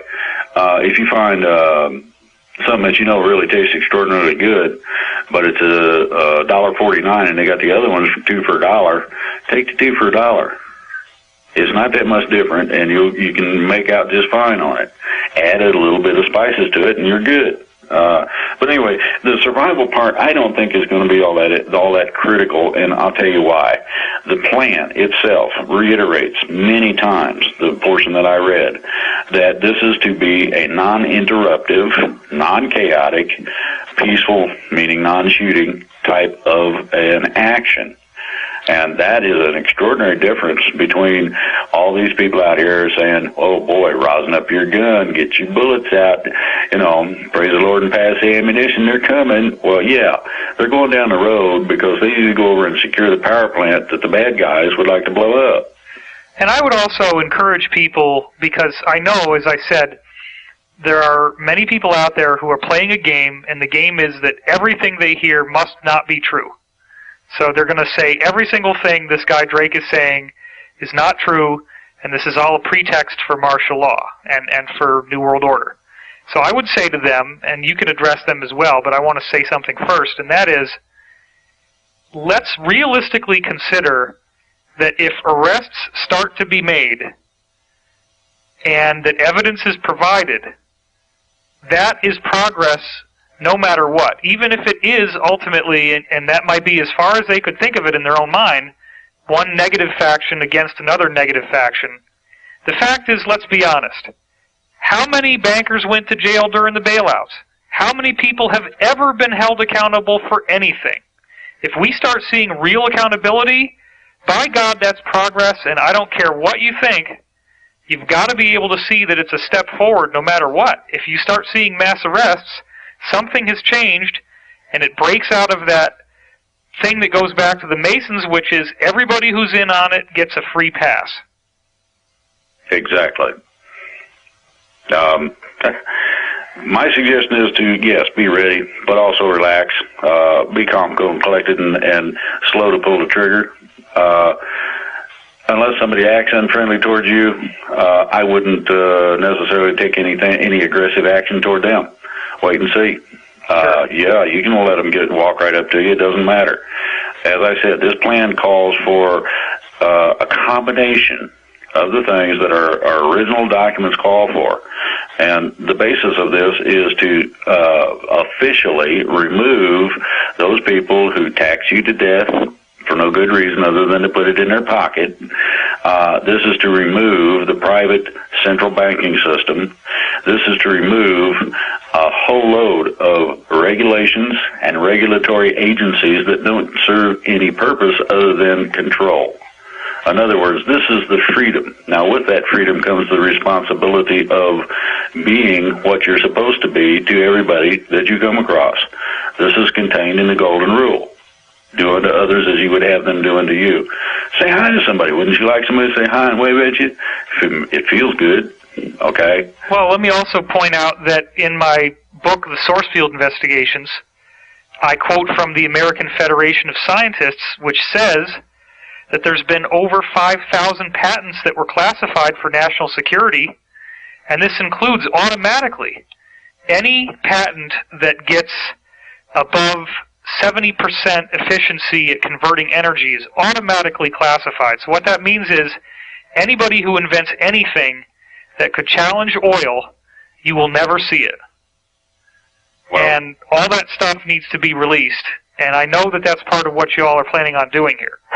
Well, that's part of the plan, but some of that is already coming out, too. Right. And the reason for that is that the bad guys, I'll say, have lost a considerable amount of a combination of things. One of those is their power base. They can't say, well, I'm the mucky muck, do so, and have it done. The other part is they don't have the cash on hand, the finances, to pay the bad guys that work for them. Yeah, mercenaries don't work if you don't pay their salary. Exactly. So you get a situation where they have lost most of their power. They're beginning to lose most of the finance. And I wouldn't be surprised, to be honest with you, to wake up tomorrow morning and find out that the nation had been clamped down. Now, that clamp down is complete. The satellite systems will not work. You will not be allowed to make international calls. There's going to be no traffic in or out of the United States, period. Hang on, Drake, because you said that it would be a court-martialing offense and unlawful orders if any soldiers would block roads. And now you're saying that air traffic is going to be blocked. How do those two things line up? Hold on and listen. Okay. This is a neat one. The closure, of our national borders does come under the military auspices of control. They are allowed to do so in the event of extraordinary circumstances. This extraordinary circumstance deals with the freedom of our country. And the crooks who would take every last dime in this country with them when they decided to run for the hills. Well, yeah, and the average person has now heard about Muppetgate, where this guy, Greg Smith, who was an executive chairman at Goldman Sachs, comes forward and says that he saw internal memos and that the prevailing climate there was toxic and destructive, and that the only thing they cared about was sucking as much money out of their clients as they could, and they called them Muppets, which is a British term that means a stupid, ignorant person. Well, if you want to get down to the crux of it, I rather imagine most people remember the great fall of the stock market back 07, 08. Yeah, sure. Okay. One of the reasons it went as deep as it did, and we were lucky, one of the reasons it went as deep as it did was that trillions of dollars were automatically sent electronically out of the country. This was noticed because there are people that watch this thing called stock watch, money followers, things of that nature. And it automatically set off an alarm, which a guy noticed, and their communications got cut. Or it would have been a 1933 all over again. They did save us that much. You're saying trillions with a T were flying out of the country? Yes, and this happened within a matter of about 7 minutes. Jesus. Okay, now, the reason that the satellites are going to be turned off is to protect us from that. I see. The reason for no international travel is to keep the bankers from loading up a Learjet and taking off. If they do so, they will be shot down. This is going to be a complete total clampdown for a period of 72 hours, if need be. Now, it should take about 24 hours for the sweep necessary, mass arrest and all this stuff. Secondary sweep will probably take another 5 or 6 to make sure they got all the records necessary to convict these people. The other part of this is that there are certain areas that are sensitive that may contain explosive charges of varying kinds in order to blow up a record. You've seen a lot of these in movies lately where they blow things up and there's big balls of fire. Well, absolutely. That sort of explosive takes out records like you wouldn't believe. Okay, so in order to protect against that, this is the reason, for the closure. Now, this is a limited operation. At the time that they know that it is cleared, that the military portion of the action has been culminated, then, and I say military, the military backs the federal marshals who use the local police, etc. Okay. after that action is taken. We are going to have about a day's time to make sure that this goes viral on the internet. Hey, guess what? Look at this. And there will be some video supplied, as I understand it. I didn't know about this until just the other day. Well, I may be talking out of school here, but I think you're underestimating it when you say the word some. I have been informed that there are DVDs upon DVDs worth of productions, some of which involve some very famous names that people will immediately recognize narrating these productions. And these productions will be apparently airing on television, nothing else, for 5 days running. And it's going to be wall-to-wall, and they're going to just be educating people about everything they need to know. That's what I heard. There's another aspect to this. Okay. They're going to have what's called a specific education channel. That channel is going to run specifics as to the origins of these guys, the manner in which they accomplished what they did, and how the bad guys got in charge, basically. The DVDs you're talking about are similar, but this is a direct education thing, I understand. It could be, now, and it's not going to be limited to 5 days. This is going to run for several months, because what it's going to do is out this, in terms of the bad guys and their structure, how they took over and how to prevent it. After that, then, you get into what's called county projects, which lead to state projects, which leads to national projects. You're going to have enough people vacated from office that there's going to be an extraordinary immediate need for people who can step up temporarily, now I'm going to make this clear, temporarily to fill offices so that we can keep the function of the structure we have, basically. That way you don't have a train wreck, so to speak, in terms of the economy. You don't have everything going in the toilet all at once, or services interrupted, etc. So you're going to have some people appointed temporarily, and it will be specifically stated temporarily. Now, as I understand it, at the end of the 72-hour period, if it takes that long, it may not take that long, at the end of the period of time necessary, 72 hours or less, the public announcement will be made from the press room at the White House. That's according to the plan. The plan has become fluid a little bit because there's been some different things go on that weren't even available in terms of materials, in terms of the types of things that are available now, back when the plan was originally written or basically completed. So it is basically something that is totally awesome. To be a part of something that deals with the rebirth of a country. I feel like I ought to have a musket and some kind of funny-looking hat, and be running around the woods hollering Yahoo! I'm thrilled by this, and the whole reason why I wanted to conduct this interview was specifically to talk to you as you have all of a sudden popped out publicly and backed up something that I was almost the only person talking about.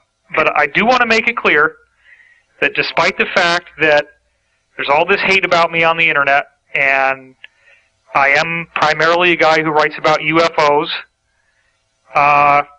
the reason why I was trusted with this information is very simple. I'm not anonymous. It's my real name. I'm out there. I'm brave enough to talk about this stuff and risk whatever could come my way. And all it takes is for people to step up and do that. I happen to do that. So I'm sorry if people wanted somebody else, but this is what you got. I'm the one that they told, and now you've come forward, and I really appreciate that. I also want to just kick in here one very important point, and that is that if you go back to the origin of the Illuminati, which was revealed when documents from the original group founded by Adam Weishaupt in Bavaria were seized after an Illuminati henchman was struck by lightning on his horse, and then the Bavarian government officials found these Illuminati charter documents in his breast pocket of his blazer. It was from that point onward, in a series of other arrests that have happened since then, that they found that one of the key areas that these people want to control and completely dominate is science. And so in my book, Source Field Investigations, I have presented information regarding the truth of science and the truth that has been suppressed. It's very important to understand that human health does not require the products of the pharmaceutical companies. There is an aspect of human health that is related to consciousness. There is an aspect of human health that is related to good diet. And there are aspects of human health that are strictly energetic, and I'm talking about cures that require nothing but energy. And that energy, believe it or not, can be harnessed by building a pyramid, and it appears that the ancients who did this were much more knowledgeable than we gave them credit for. And so my point in bringing this up is that the scientific suppression is vast, and it includes a variety of information about the idea that our DNA, its primary function is to store photons. There's about 1,000 photons per DNA molecule, and when you have an area of your body that's sick, it loses those photons, and your DNA doesn't have those photons in them anymore. That's how you can measure where sickness is. A guy by the name of Dr. Fritz Albert Popp studied cancer and found that the only commonality between carcinogens is that they scramble light that comes in at 380 nanometer wavelengths, which is ultraviolet. What does that mean? That means ultimately that since cancer is cells running out of control in your body, the ultraviolet light that's stored by your DNA, which would break out when he broke open a DNA molecule, by the way, that light is being stored to send control messages to the cell that tells it to stop reproducing. Now, this is one of a vast variety of things that all leads into my main point, which is that it appears that we are going through some sort of evolutionary stimulus to the energetic portion of our DNA. And this is not a random speculation. This is actually based, for example, on the work of Dr. John Hawkes, an anthropologist from University of Wisconsin, who has studied the last 5,000 years of mummies and grave sites that he could dig up and analyze the DNA, and he's concluded that our DNA has changed structurally by a whopping 7% in the last 5,000 years. That means that human evolution has already rapidly sped up on a genetic measurable level. You can trace it in the DNA, and in the last 100 years, there's also something called the Flynn effect, which is that IQ scores have had to be readjusted every decade because people keep getting smarter and smarter and smarter. And so all of this leads back to ancient knowledge about the times that we're now in, which was inherited by these Illuminati New World Order people. And I make a very compelling case that they are well aware of these ancient cycles. They know that the cycles end in 2012. They believed that this would result in some sort of catastrophic earth change, which is a misunderstanding.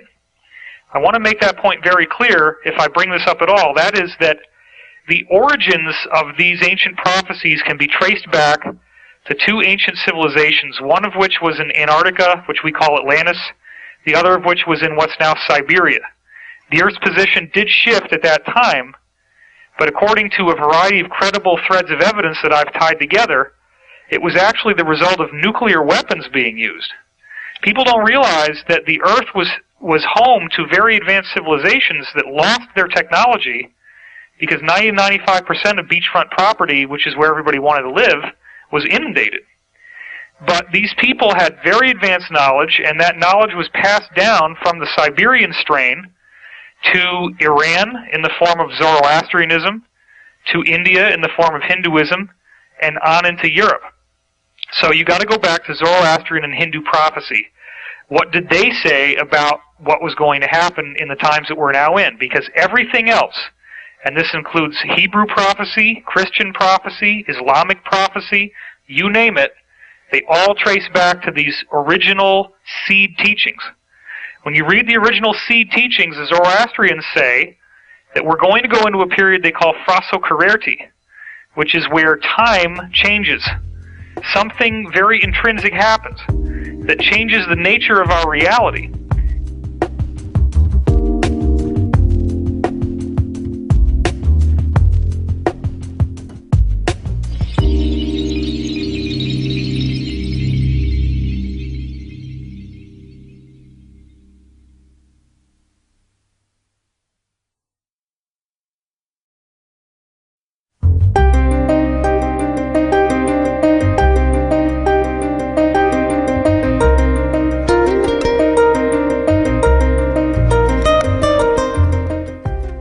So you got to go back to Zoroastrian and Hindu prophecy.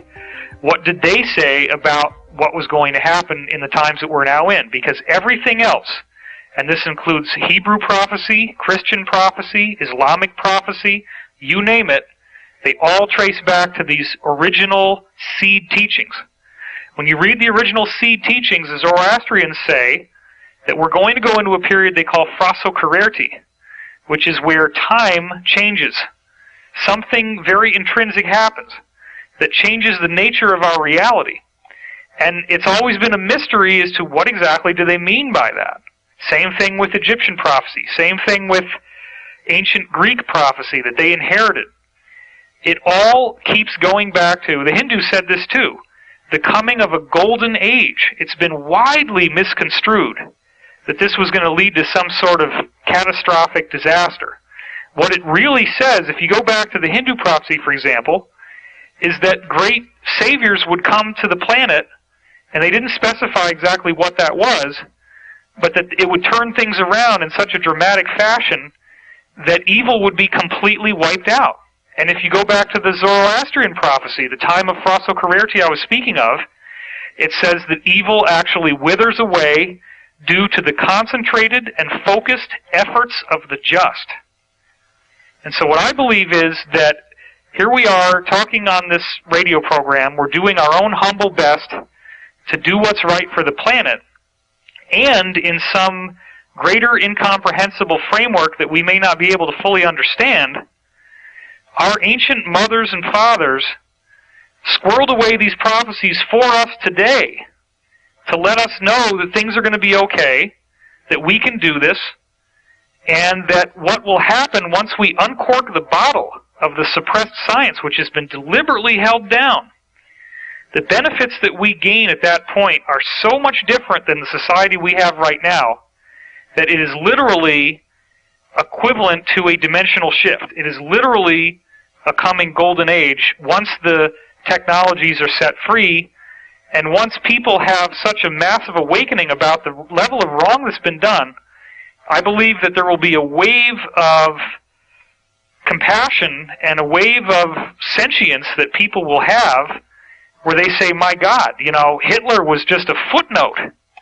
Everybody says, oh my God, the Nazis, the Nazis, the Nazis. Well, that's just like one little bitty line item in the contract that happened to squirt out by accident compared to what's really there. And I think once people realize that, and once they see what's been suppressed, they're not going to want to be living in ignorance anymore, and they're not going to want to perpetuate these lies and these hatreds that have been so prevalent. So I just wanted to squeeze that in because that's where my perspective is, that I'm very much optimistic, and I believe these prophecies are speaking directly about what you're saying. I think that this action that you're referring to is fulfilling prophecies that have been in writing for 6,000 to 7,000 years or more.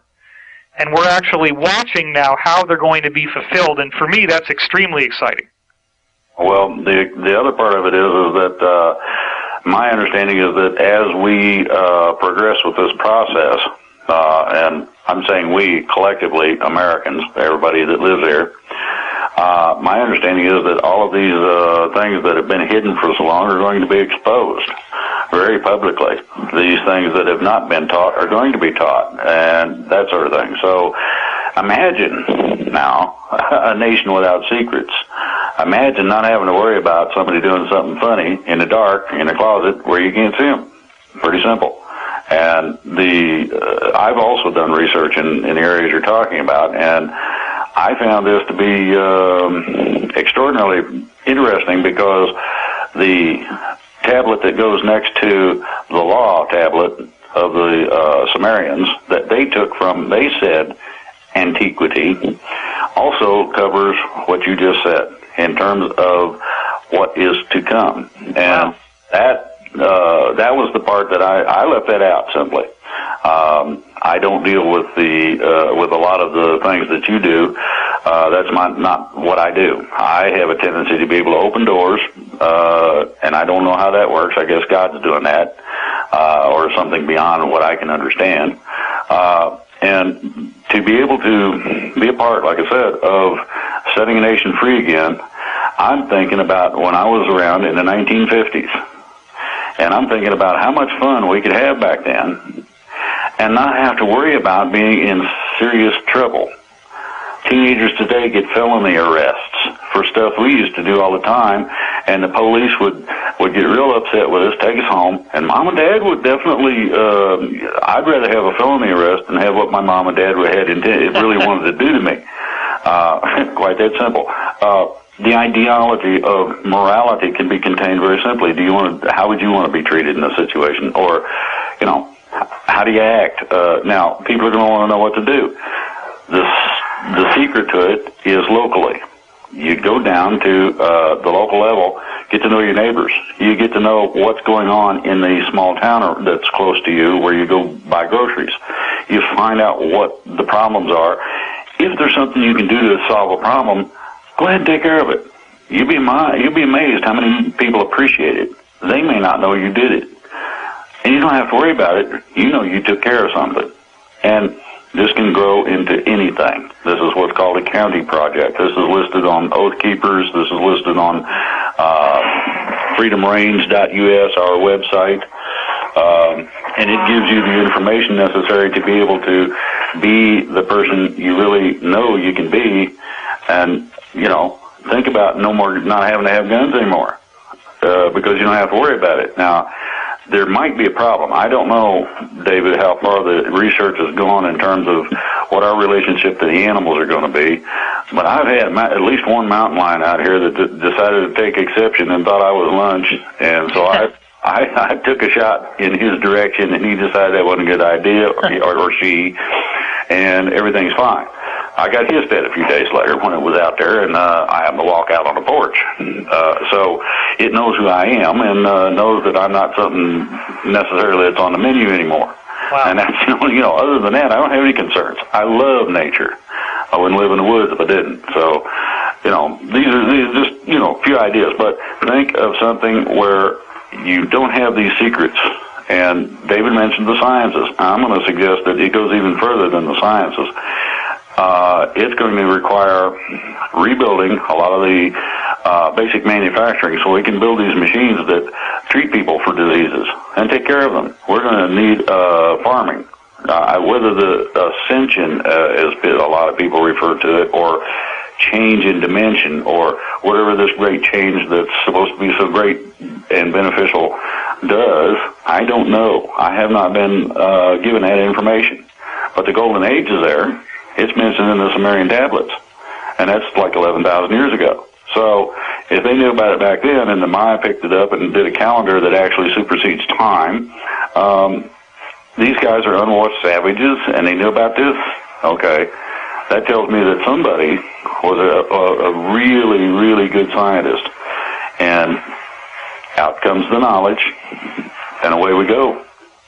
Yeah, in my book, I also explain how every level of cycle in the Mayan calendar is tethered to supercycles that underlie the planetary orbits, and that wasn't even discovered until the 1980s by an Australian scientist, and it wasn't even published until after the year 2000.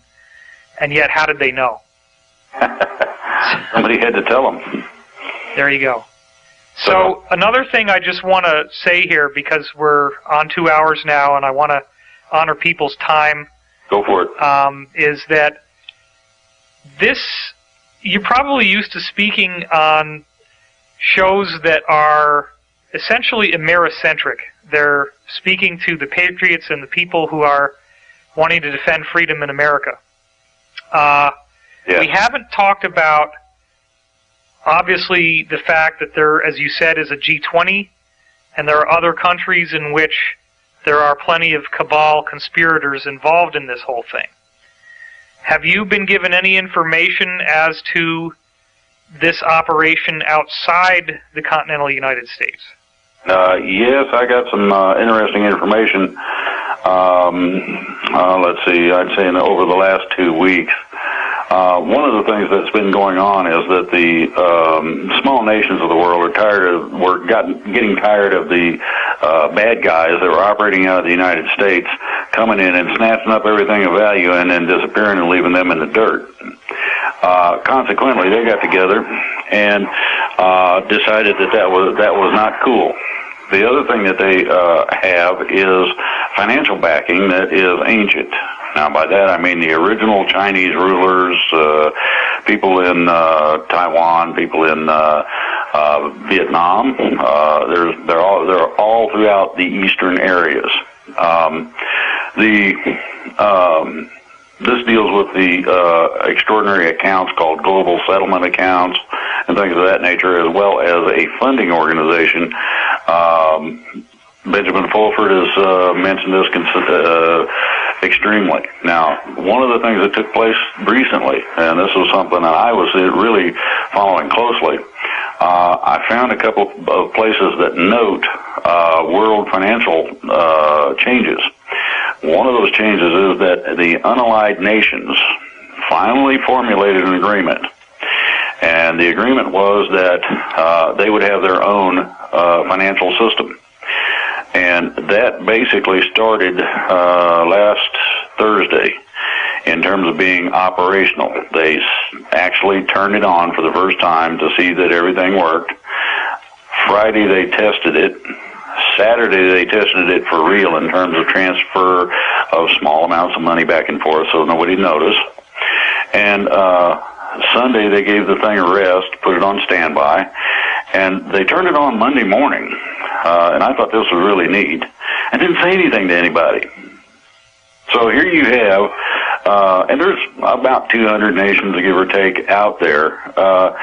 As I understand it, the non-allied nations that are participating in this, they number like 130 or 40, something along in there. Right.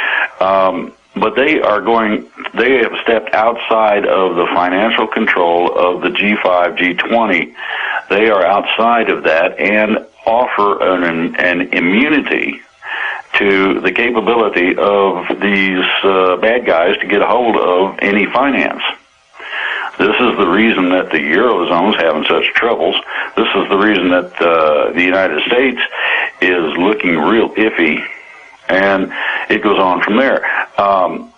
As this plan... Well, the U.S. dollar is the global reserve currency as per the Bretton Woods Agreement, and the U.S. dollar is a Federal Reserve note. Well, there's going to be a change, from what I understand, from what we have now, which is called a debt instrument, to an equity instrument. In other words, there's been enough money, been enough dollars printed lately to probably sink something. I don't know the volume of the money that's been printed, but I do know that as a world reserve currency, there's a large load of dollars out there. Right. The number of dollars in relation to this new currency is such that a revaluation or refunding of or exchange of that number of dollars for this agreed to currency supposedly puts us in a position of a basic one-to-one type of ratio of exchange for the little guy. Good. It does not include the big guys, from what I understand. I heard today that J.P. Morgan, Citi, and Bank of America were just about to collapse. Now, I don't know how true that is. We'll find out in the next few days. Well, I put up something on my website right literally before I called you, and then as soon as I'm done with this interview, we're going to process it and get it up in that article. Okay. Regarding the public admission by J.P. Morgan that they are divorcing the Vatican, saying that the Vatican Bank was using J.P. Morgan bank accounts to pass funds through as sort of like just a very temporary holding facility. The funds didn't stay in J.P. Morgan, they just were shooting through it. Yeah. And they have completely closed that door, and it will be fully closed as of March 30th, 2012, and they only made the announcement on March 19th, 2012. That's a very, very interesting thing when you understand that these are two warring factions that used to be all working together. Well, you're gonna have that kind of separation now. I'm not going to say that J.P. Morgan Chase is as innocent as they'd like to make themselves out to be. Sure. then you want to take it a step further. I'm going to suggest that it may be a reversal of fortune in terms of you do got the Rothschilds and Rockefellers as two basic principles. If you can add minor people that call a lot of the shots, such as Bush and et cetera. The thing that I'm seeing is that you have a separation between the United States and the European Union simply for the idea of preservation. Now, I was told that from a couple of different people that I've listened to that know what's going on, that the European Union is very close to collapse in terms of the euro. As the euro goes, so goes the dollar in terms of our economy. Now, the other part of this is that you got about a 2-week span before it starts hitting here. The other part of what our plan entails is finance. There are old funds held by patriotic entities here in this country who have enough money or valued assets, however you want to look at that, to pay our national debt some 4 times over. Now, that would be sufficient funding to take care of pretty much anybody's needs for quite some time. Now, this is not one of the collateral accounts. This is private accounting. Wow. That's a big difference than what a lot of people have been talking about, to include Benjamin Fulford. And I respect that man, highly. Okay, there's also been a couple of splits that are coming up in some of these secret organizations that are extraordinarily large and directly financial. And you're dealing with extraordinary amounts of money or valuation again. So you're going to have a bunch of things running around loose that should take care of things for, you want a golden age? Think about not having to use gas anymore, not having to pay taxes. Think about not having to worry about having food to eat. They do have, and I can tell you this from personal experience, there was a sci-fi series called Star Trek. And Gene Roddenberry was connected to some people who were basically sort of foretelling future events. Some of the things that you saw in there, to include transporters, which are referred to today as Stargates, this stuff's real. It's been being used for years. The idea of a food replicator has been around for a long time, but they've also been in use for a long time. So there's a lot of this. You're talking about extraordinary, major, and fantastic changes. You want a golden age? How about if somebody is hungry or you're thirsty, you go punch, it shows you a picture and it says drink, and you punch that and it says, what flavor do you like? Bingo, you got something to drink. Or if you want a steak, it makes it out of matter. You don't have to slice up cows anymore. So yeah, I mean, you just mentioned part of it. You just mentioned something that I have heard and I have never gone public with. I refer to that technology as a materializer. I think it's probably a better sounding word. The classified term I heard is called a constructor. Yeah. And I've heard that those are very real, and it also works with your mind, so it's not like you speak the command. Yeah. It's that you literally visualize what you want to eat, and it will then scan and do the best possible job that it can. And this includes the fact that the food cleans your mouth as you eat it, and it actually turns into pure nutrition as you digest it. Well, now you want to take this a step further. There was something else in that 25th century, 2500 AD sci-fi series, and that was that there is an economy running.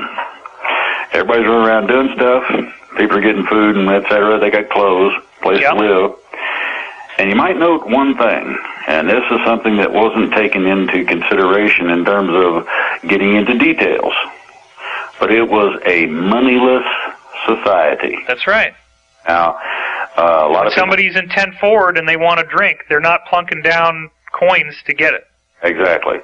And that extraordinary change, as I understand, is down the road after we complete a whole bunch of this stuff. But the basis for this is that the United States has been looked at as the bastion of freedom. And the crux of that relies upon our founding documents, the original intent of how things were structured, and the idea that the people, not somebody else, is in charge. Like I said, the military will install certain people that they have in mind that they know can do certain jobs for a temporary period of time and under limited powers. So this means that the bills will be paid, the lights will stay on, and there will be continuity of the goods and services that people need for their basic livelihood. As much as possible. There's going to be some interruptions. It's just a given. That's right. Going to happen. But it shouldn't be anything extraordinary. It's not going to be the end of the world. It's not going to be martial law. And, the whole thing is not going to go in the toilet. Just to briefly loop back to my previous question, since we have a huge international audience, we have a massive audience in Australia, a massive audience in Europe.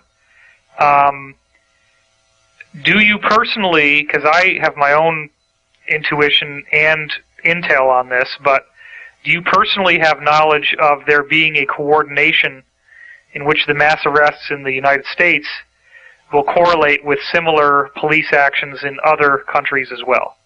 That can happen, but it's not absolutely necessary. And the reason for that is that when you close the borders, you don't lose anybody that way. And if you take down portions of it at differing times, it's not going to make that much difference. Now, it would be nice and probably to some extent simpler to do it all at once, but you have to realize the extraordinary amount of tactical problems that you come across, the manpower involved, and whether or not, if you look at this, we've got a pretty massive job here, okay? Maybe somebody else might, in another country, need some assistance from us in order to accomplish the same goal. Or we may need assistance from people outside. It could be Interpol, it could be anybody. Who knows? Right, Drake, and I also want to make it clear that the media, most of the world's media that is propaganda-based, is all based from American corporations, which are now syndicated throughout television networks all over the planet.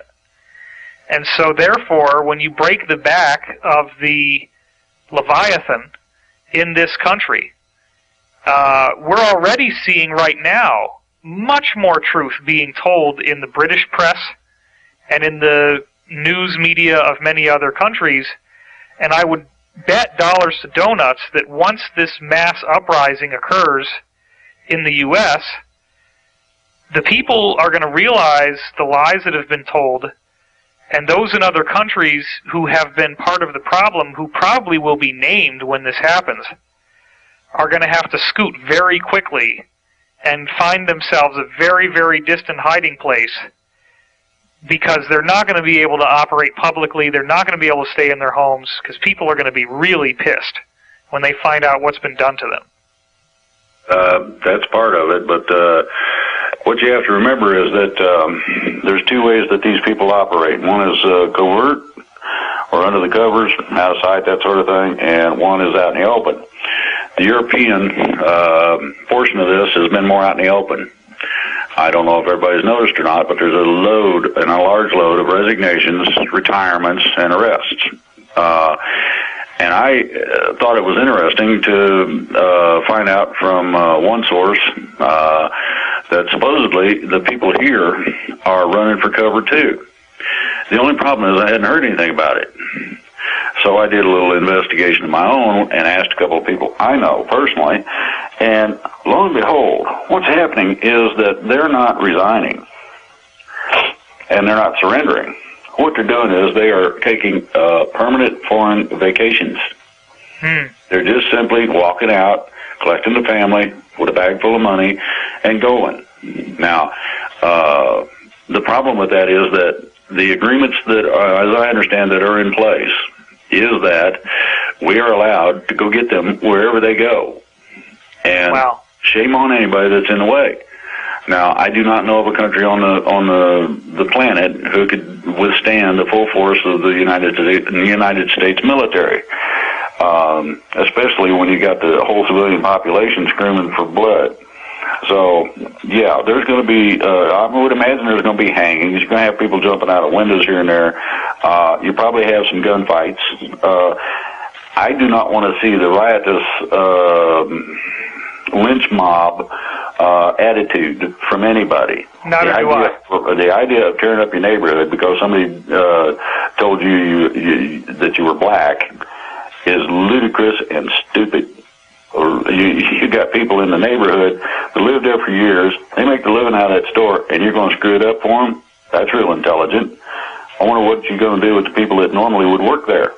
I mean, you're screwing the whole thing up. So the idea is to keep cool, calm, and collected because everything will be sorted out over a period of time. And I do mean everything. The finance, the idea of the police state is not going to exist as it does now. Common law doesn't allow for that. This is going to be the new basis. This is going to be the new responsibility ideology.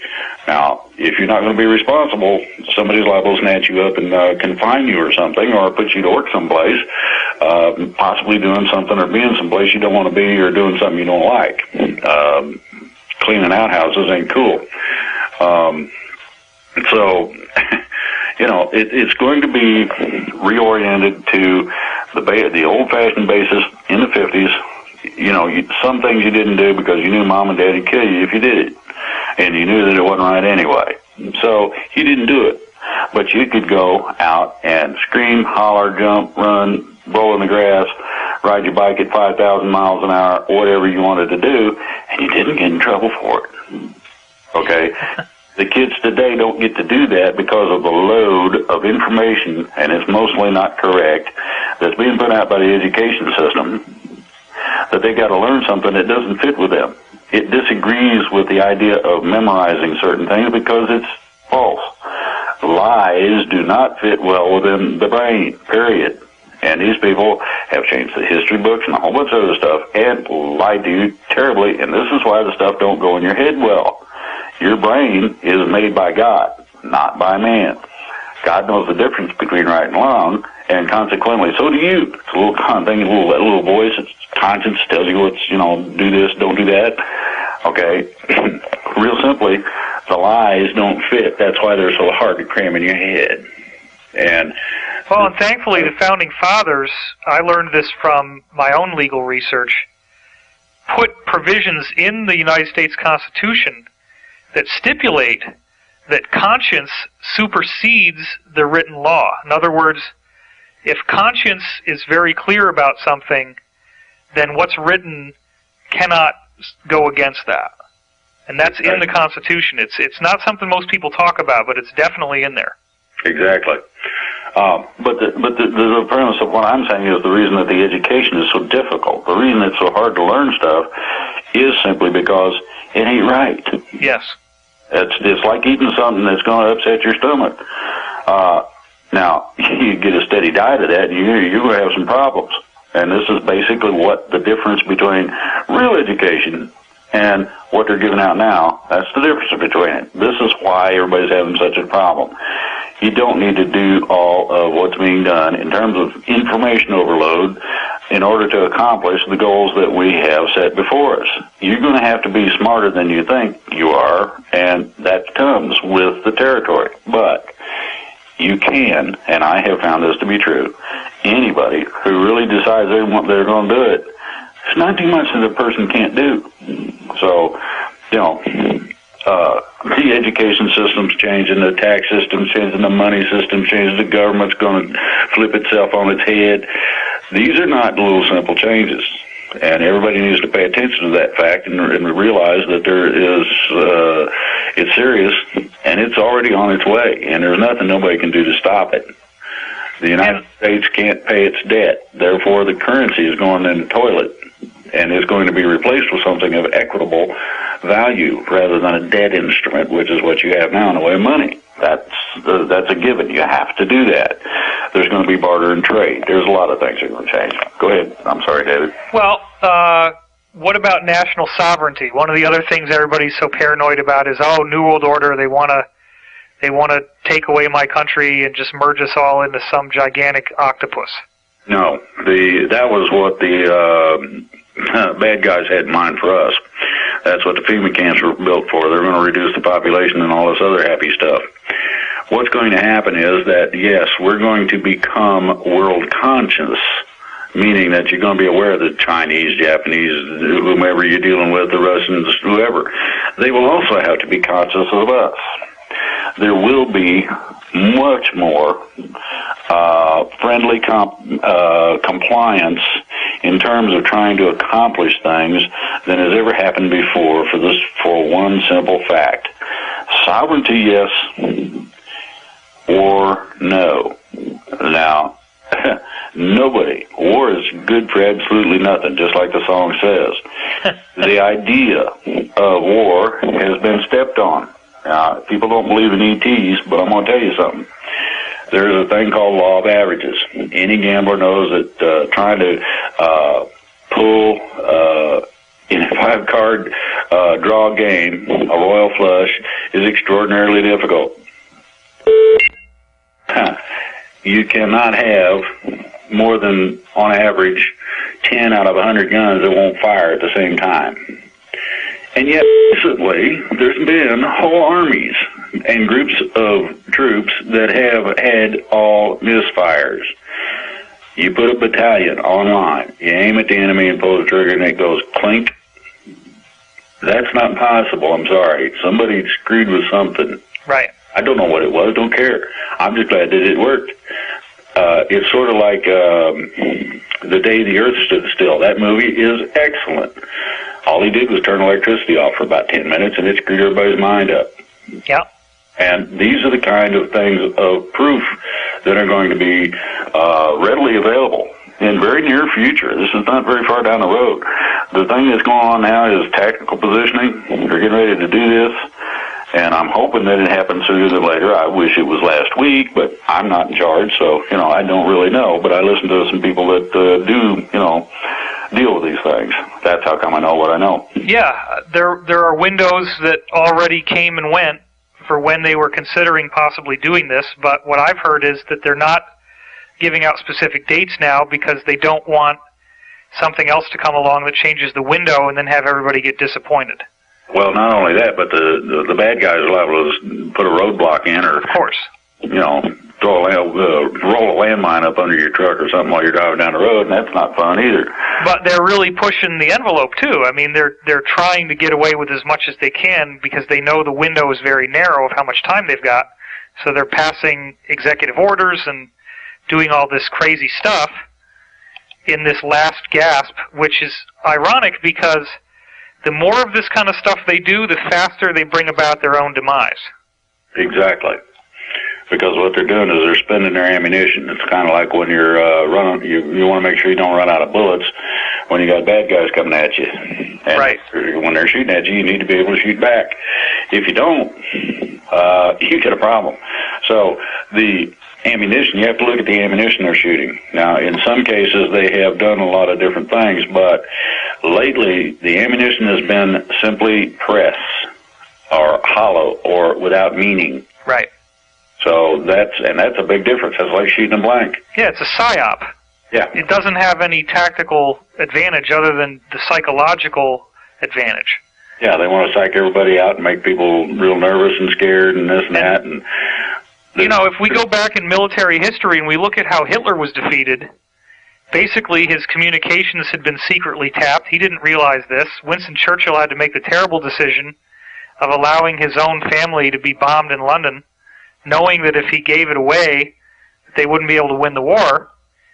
And what happened was they tweaked Hitler's ego to such an extent that they got him to march on Stalingrad, Russia, in the winter, and then the slash and burn policy was used so that his soldiers couldn't find any homes to plunder, any people to rob, or any food to get. Exactly. And they perished in the winter. Exactly. And it wiped out his army. And so the lesson of history is that when people get desperate, when they get angry, they get really stupid, And ultimately it was Hitler's narcissism and his ego and his pride and his vanity that brought him down. It was him starting to get stupid in the heat of battle and making dumb moves that he wasn't thinking like a chess player, and he wasn't thinking 5 moves ahead. And I think that there is such a lack of central command right now, they can't think far enough ahead, and they're making these knee-jerk decisions out of fear, and that's what's bringing them down. They're getting stupid, they're getting sloppy, and you're seeing more and more evidence of this right out in the open on the headlines of the news. Exactly. Now, I understand one of the key points that they're going to take is control of all the news media. So you're going to have a full channel, all of the news media, to conclude all the other channels, are going to carry the information for a time. They'll return back to movie channels and things of that nature afterwards. But all of your news channels then will be free to actually report some news. Now, I'm going to give you guys an example real quick. Look at the news during the day. And I'm going to tell you, if you look at it closely, you'll find that there isn't any news. They're not reporting squat. The reason is they don't want you to know what's going on for real. And that's the difference between them and us and the reality of this program as it's been laid out. The plan is very simple, and it's being followed to the letter. Well, I remember back when I was working on my music album, Wander Awakening, I was staying at my friend Larry Sires' house in Austin, Texas. For about 9 months, we were working on this album. It's 50 songs, and so it took a long time. And I'm not going to say which one it was, but there was this one channel when he was flipping through the channels on TV, and we called it the Kaylee channel. Because every single time we went to this channel, day or night, they were talking about this very cute missing little girl, presumed dead. And how can that generate enough news to feed an entire channel day in and day out? But that's what was happening. All the talking heads on this channel, all they talked about, Kaylee, Kaylee, Kaylee, all day long. It was crazy. Well, if you want to update that, I would suggest look at the deal with the Supreme Court right now in terms of the only thing you're hearing about is Obamacare. Right. What happened to Syria? What's happening in the Middle East? Right. What is going on with the other countries such as China and Russia, who are major players on the world stage? Nothing's going on in any of these places according to what you hear on the news. It's only us. And right. Even your usual news from Great Britain is not coming through like it used to. It's beginning to become bland, and pointless, and actually newsless. Okay, like I said, they've lost the capability to influence people the way they'd like, and through various means, they're getting ready to take the last or final plunge. And from what I've heard, the tactics are getting ready to happen. So everybody can look for a nice, bright, sunny day right down the road. Well, it's very exciting, and I want to thank you for taking the time out of your valuable schedule to speak with us today. And please let us know when this window starts to come so that we can do the viral maneuvers necessary. I want to be clear that everyone listening to this, I would imagine just about everyone listening to this is going to want to help in some way. And I would say that probably, you know, if you're not a soldier or retired military, the majority of the people listening, what really is going to help the most is you simply letting other people know that this is real. This is not internet conspiracy theory. This is not Chicken Little, sky is falling speculation.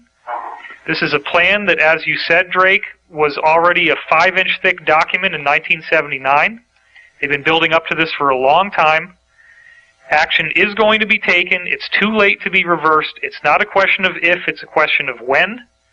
It will be swift. It will be dramatic. It will be probably the most significant moment in any recorded modern human history. And there is going to be a massive worldwide panic attack in the early stages of it. It's inevitable. People are going to freak out because they've had their heads in the sand. They didn't want to see that there was something bad going on. And it's really important that, you know, everybody who is hearing this, you're the ones who now have the charge. You know about this in advance. You have the insider knowledge of what's coming. And it's really important to help get other people prepared so that they know when this occurs that it's not all of their doom and gloom fears coming true. It's not a coup. It's not martial law. It's not New World Order. And that these people who are doing this are valiantly defending our freedom, and they can be trusted. And at the very, very least, even if you don't trust it, stand by and just watch and see what happens. Because I'll tell you something. If we uncork the bottle of secrecy, and all these people that have been fed a lie a day, or 10 lies a day, or 100 lies a day, from every corner, from every magazine, from every television network, when they find out that all that stuff isn't true, how in the world can you ever put the genie back in the bottle? This is something I think all the fear-mongers fail to realize. Once you break this secrecy, once you break the back of the Leviathan, you can't put the genie back in the bottle. Corruption will never be able to fester again because the truth is a weapon that subdues this cabal. They don't want the truth to come out, period, and therefore when the truth does start coming out, that's your sign that they are no longer running the show and that positive changes are happening. Would you agree with that, Ray? Absolutely. And something to remember is don't freak out no matter what's going on. Just sitting there and, kind of watch out the window and see what's happening.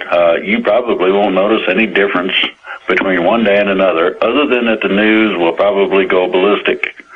Right. Think 9/11, but on a bigger scale, because the news is there to make people freak out. And, when 9/11 happened to me, I'd already been accustomed to having very intense things happen in my life. I was perfectly calm. I drove home, and I proceeded to write articles the whole rest of the night about how I had been publishing dreams that had predicted all this stuff well in advance in very specific terms, including airplanes, economic collapse, all kinds of specific details I already had on my website. And the media tries to make you think that you're in danger, that you're in fear, that there's a threat going on. But I would also imagine that when they realize what's going on and that these things that have been talked about in advance, such as what you and I are doing, are coming to pass, nobody wants to be that guy on the Nuremberg trials who said, I was just following orders. And that includes the media. Well, a lot of the media is going to be replaced, just that simple. Yeah. They're a little too far gone to keep them, so, sorry about that, but you're going to be adjudicated. Now, one of the things I want to say here is that you got a lot of bad guys. Some of them worse than others. Some have done things that human beings shouldn't do at all, okay? Depending upon the level of what they did is the way I would suggest they be judged. Now, it's going to be up to us to figure out exactly how nasty we want to get with these guys.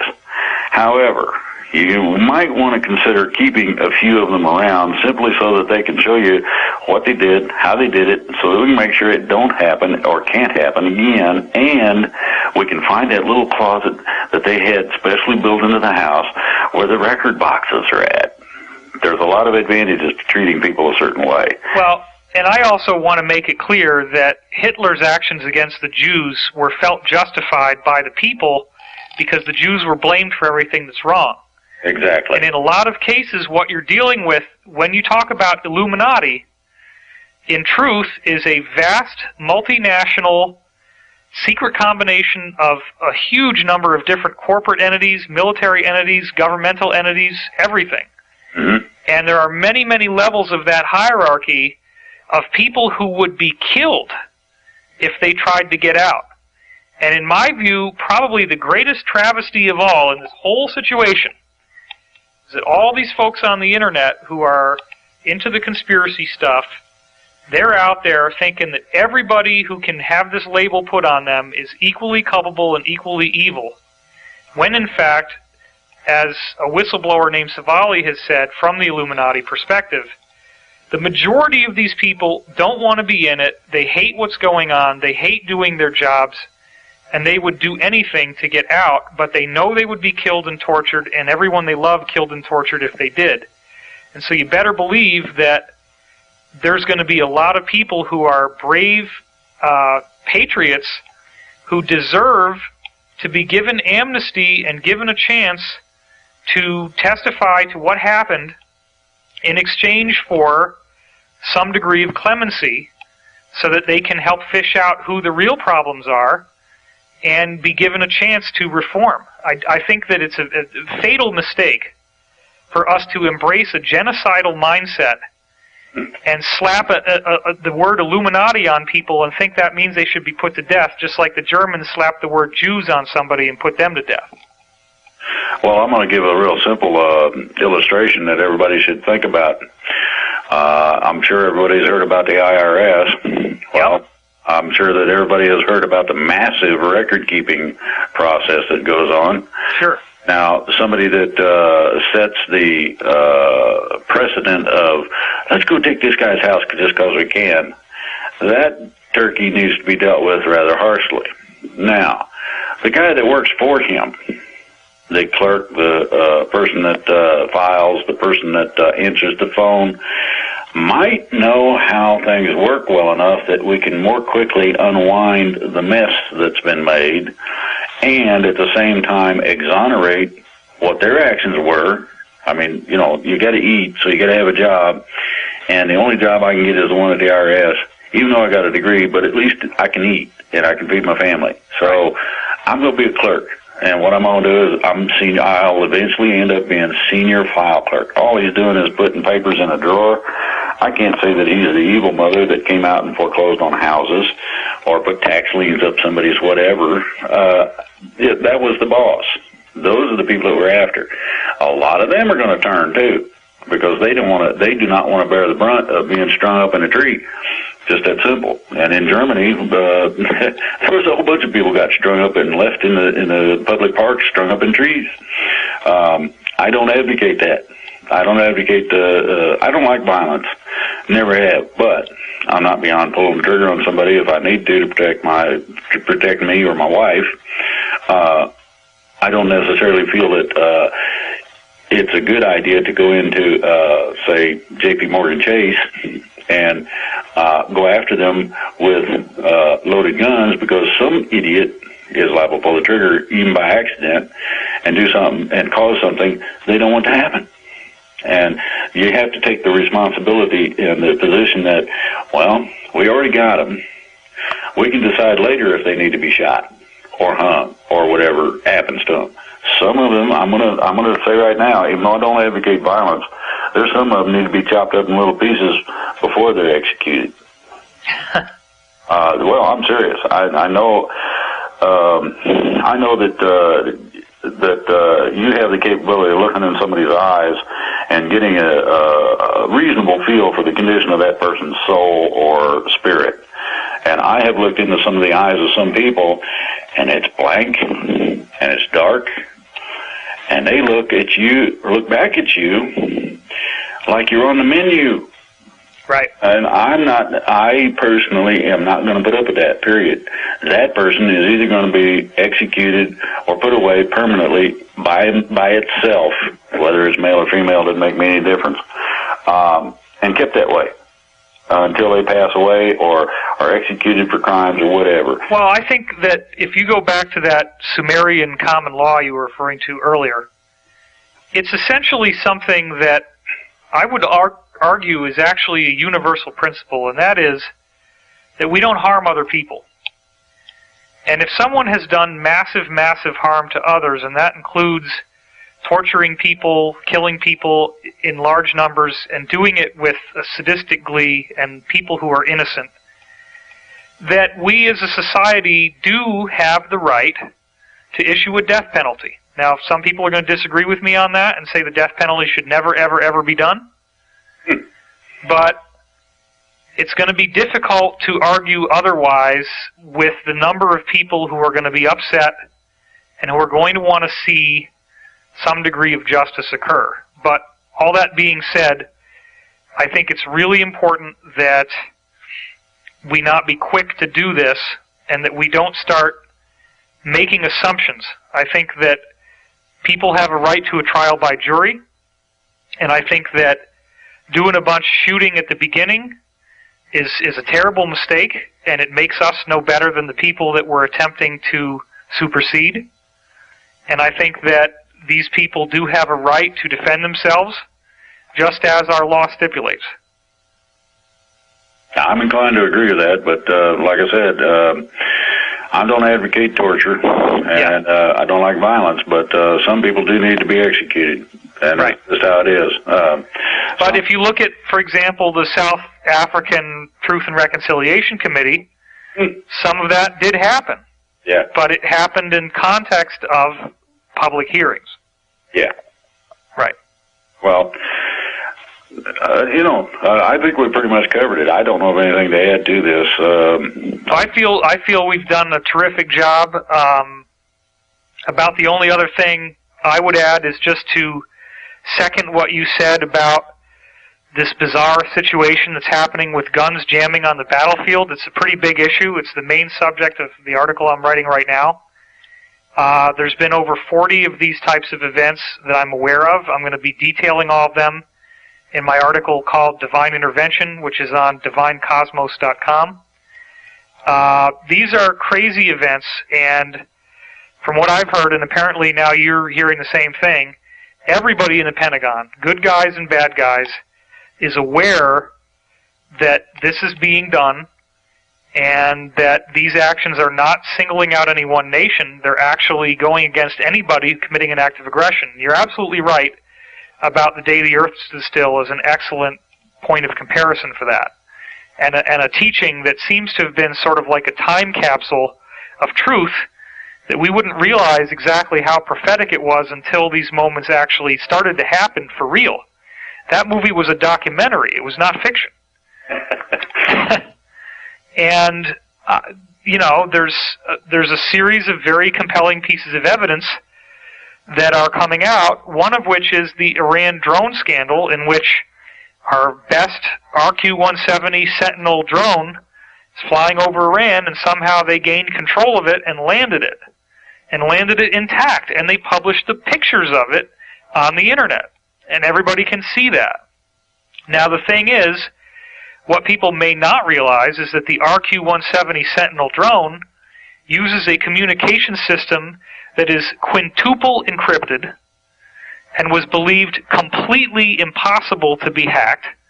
It is the most advanced communication system that any of the classified assets that we have, including all the stuff coming out of Area 51, Lockheed Skunk Works, nothing that we have in the Black Ops community has a communication system and a guidance system more advanced than what was on the RQ-170. Therefore, the fact that that could be overtaken and grounded means that nothing in our possession, nothing in our arsenal, is free from potentially being overridden. And this is one of a variety of things you can look at in the mainstream media right now. You can see when this came out. And in fact, the U.S. government, in an astonishing act of humility, pretty much begged Iran to give it back. I can't blame them. It's unbelievable that they actually acknowledged that it was real, acknowledged that it was taken, and said, would you please give it back? They're expensive. So I want people to stop and think about that and realize that's probably the most traceable of these events so far, where you can read all about it on the internet and see something that actually happened in which a very classified piece of technology was downed for reasons that shouldn't ever have been able to happen. And what I'm hearing is from the insiders that there are cruise missiles that won't fire. There are bunker buster bombs that won't go off. There are tanks that won't start. And it goes on and on and on. It's unbelievable, the scope of what's happening. And that leads me to believe that we are actually dealing with a joint operation in which the boys from Topside, as some like to call them, are making darn sure that this plan that you're talking about right now will succeed.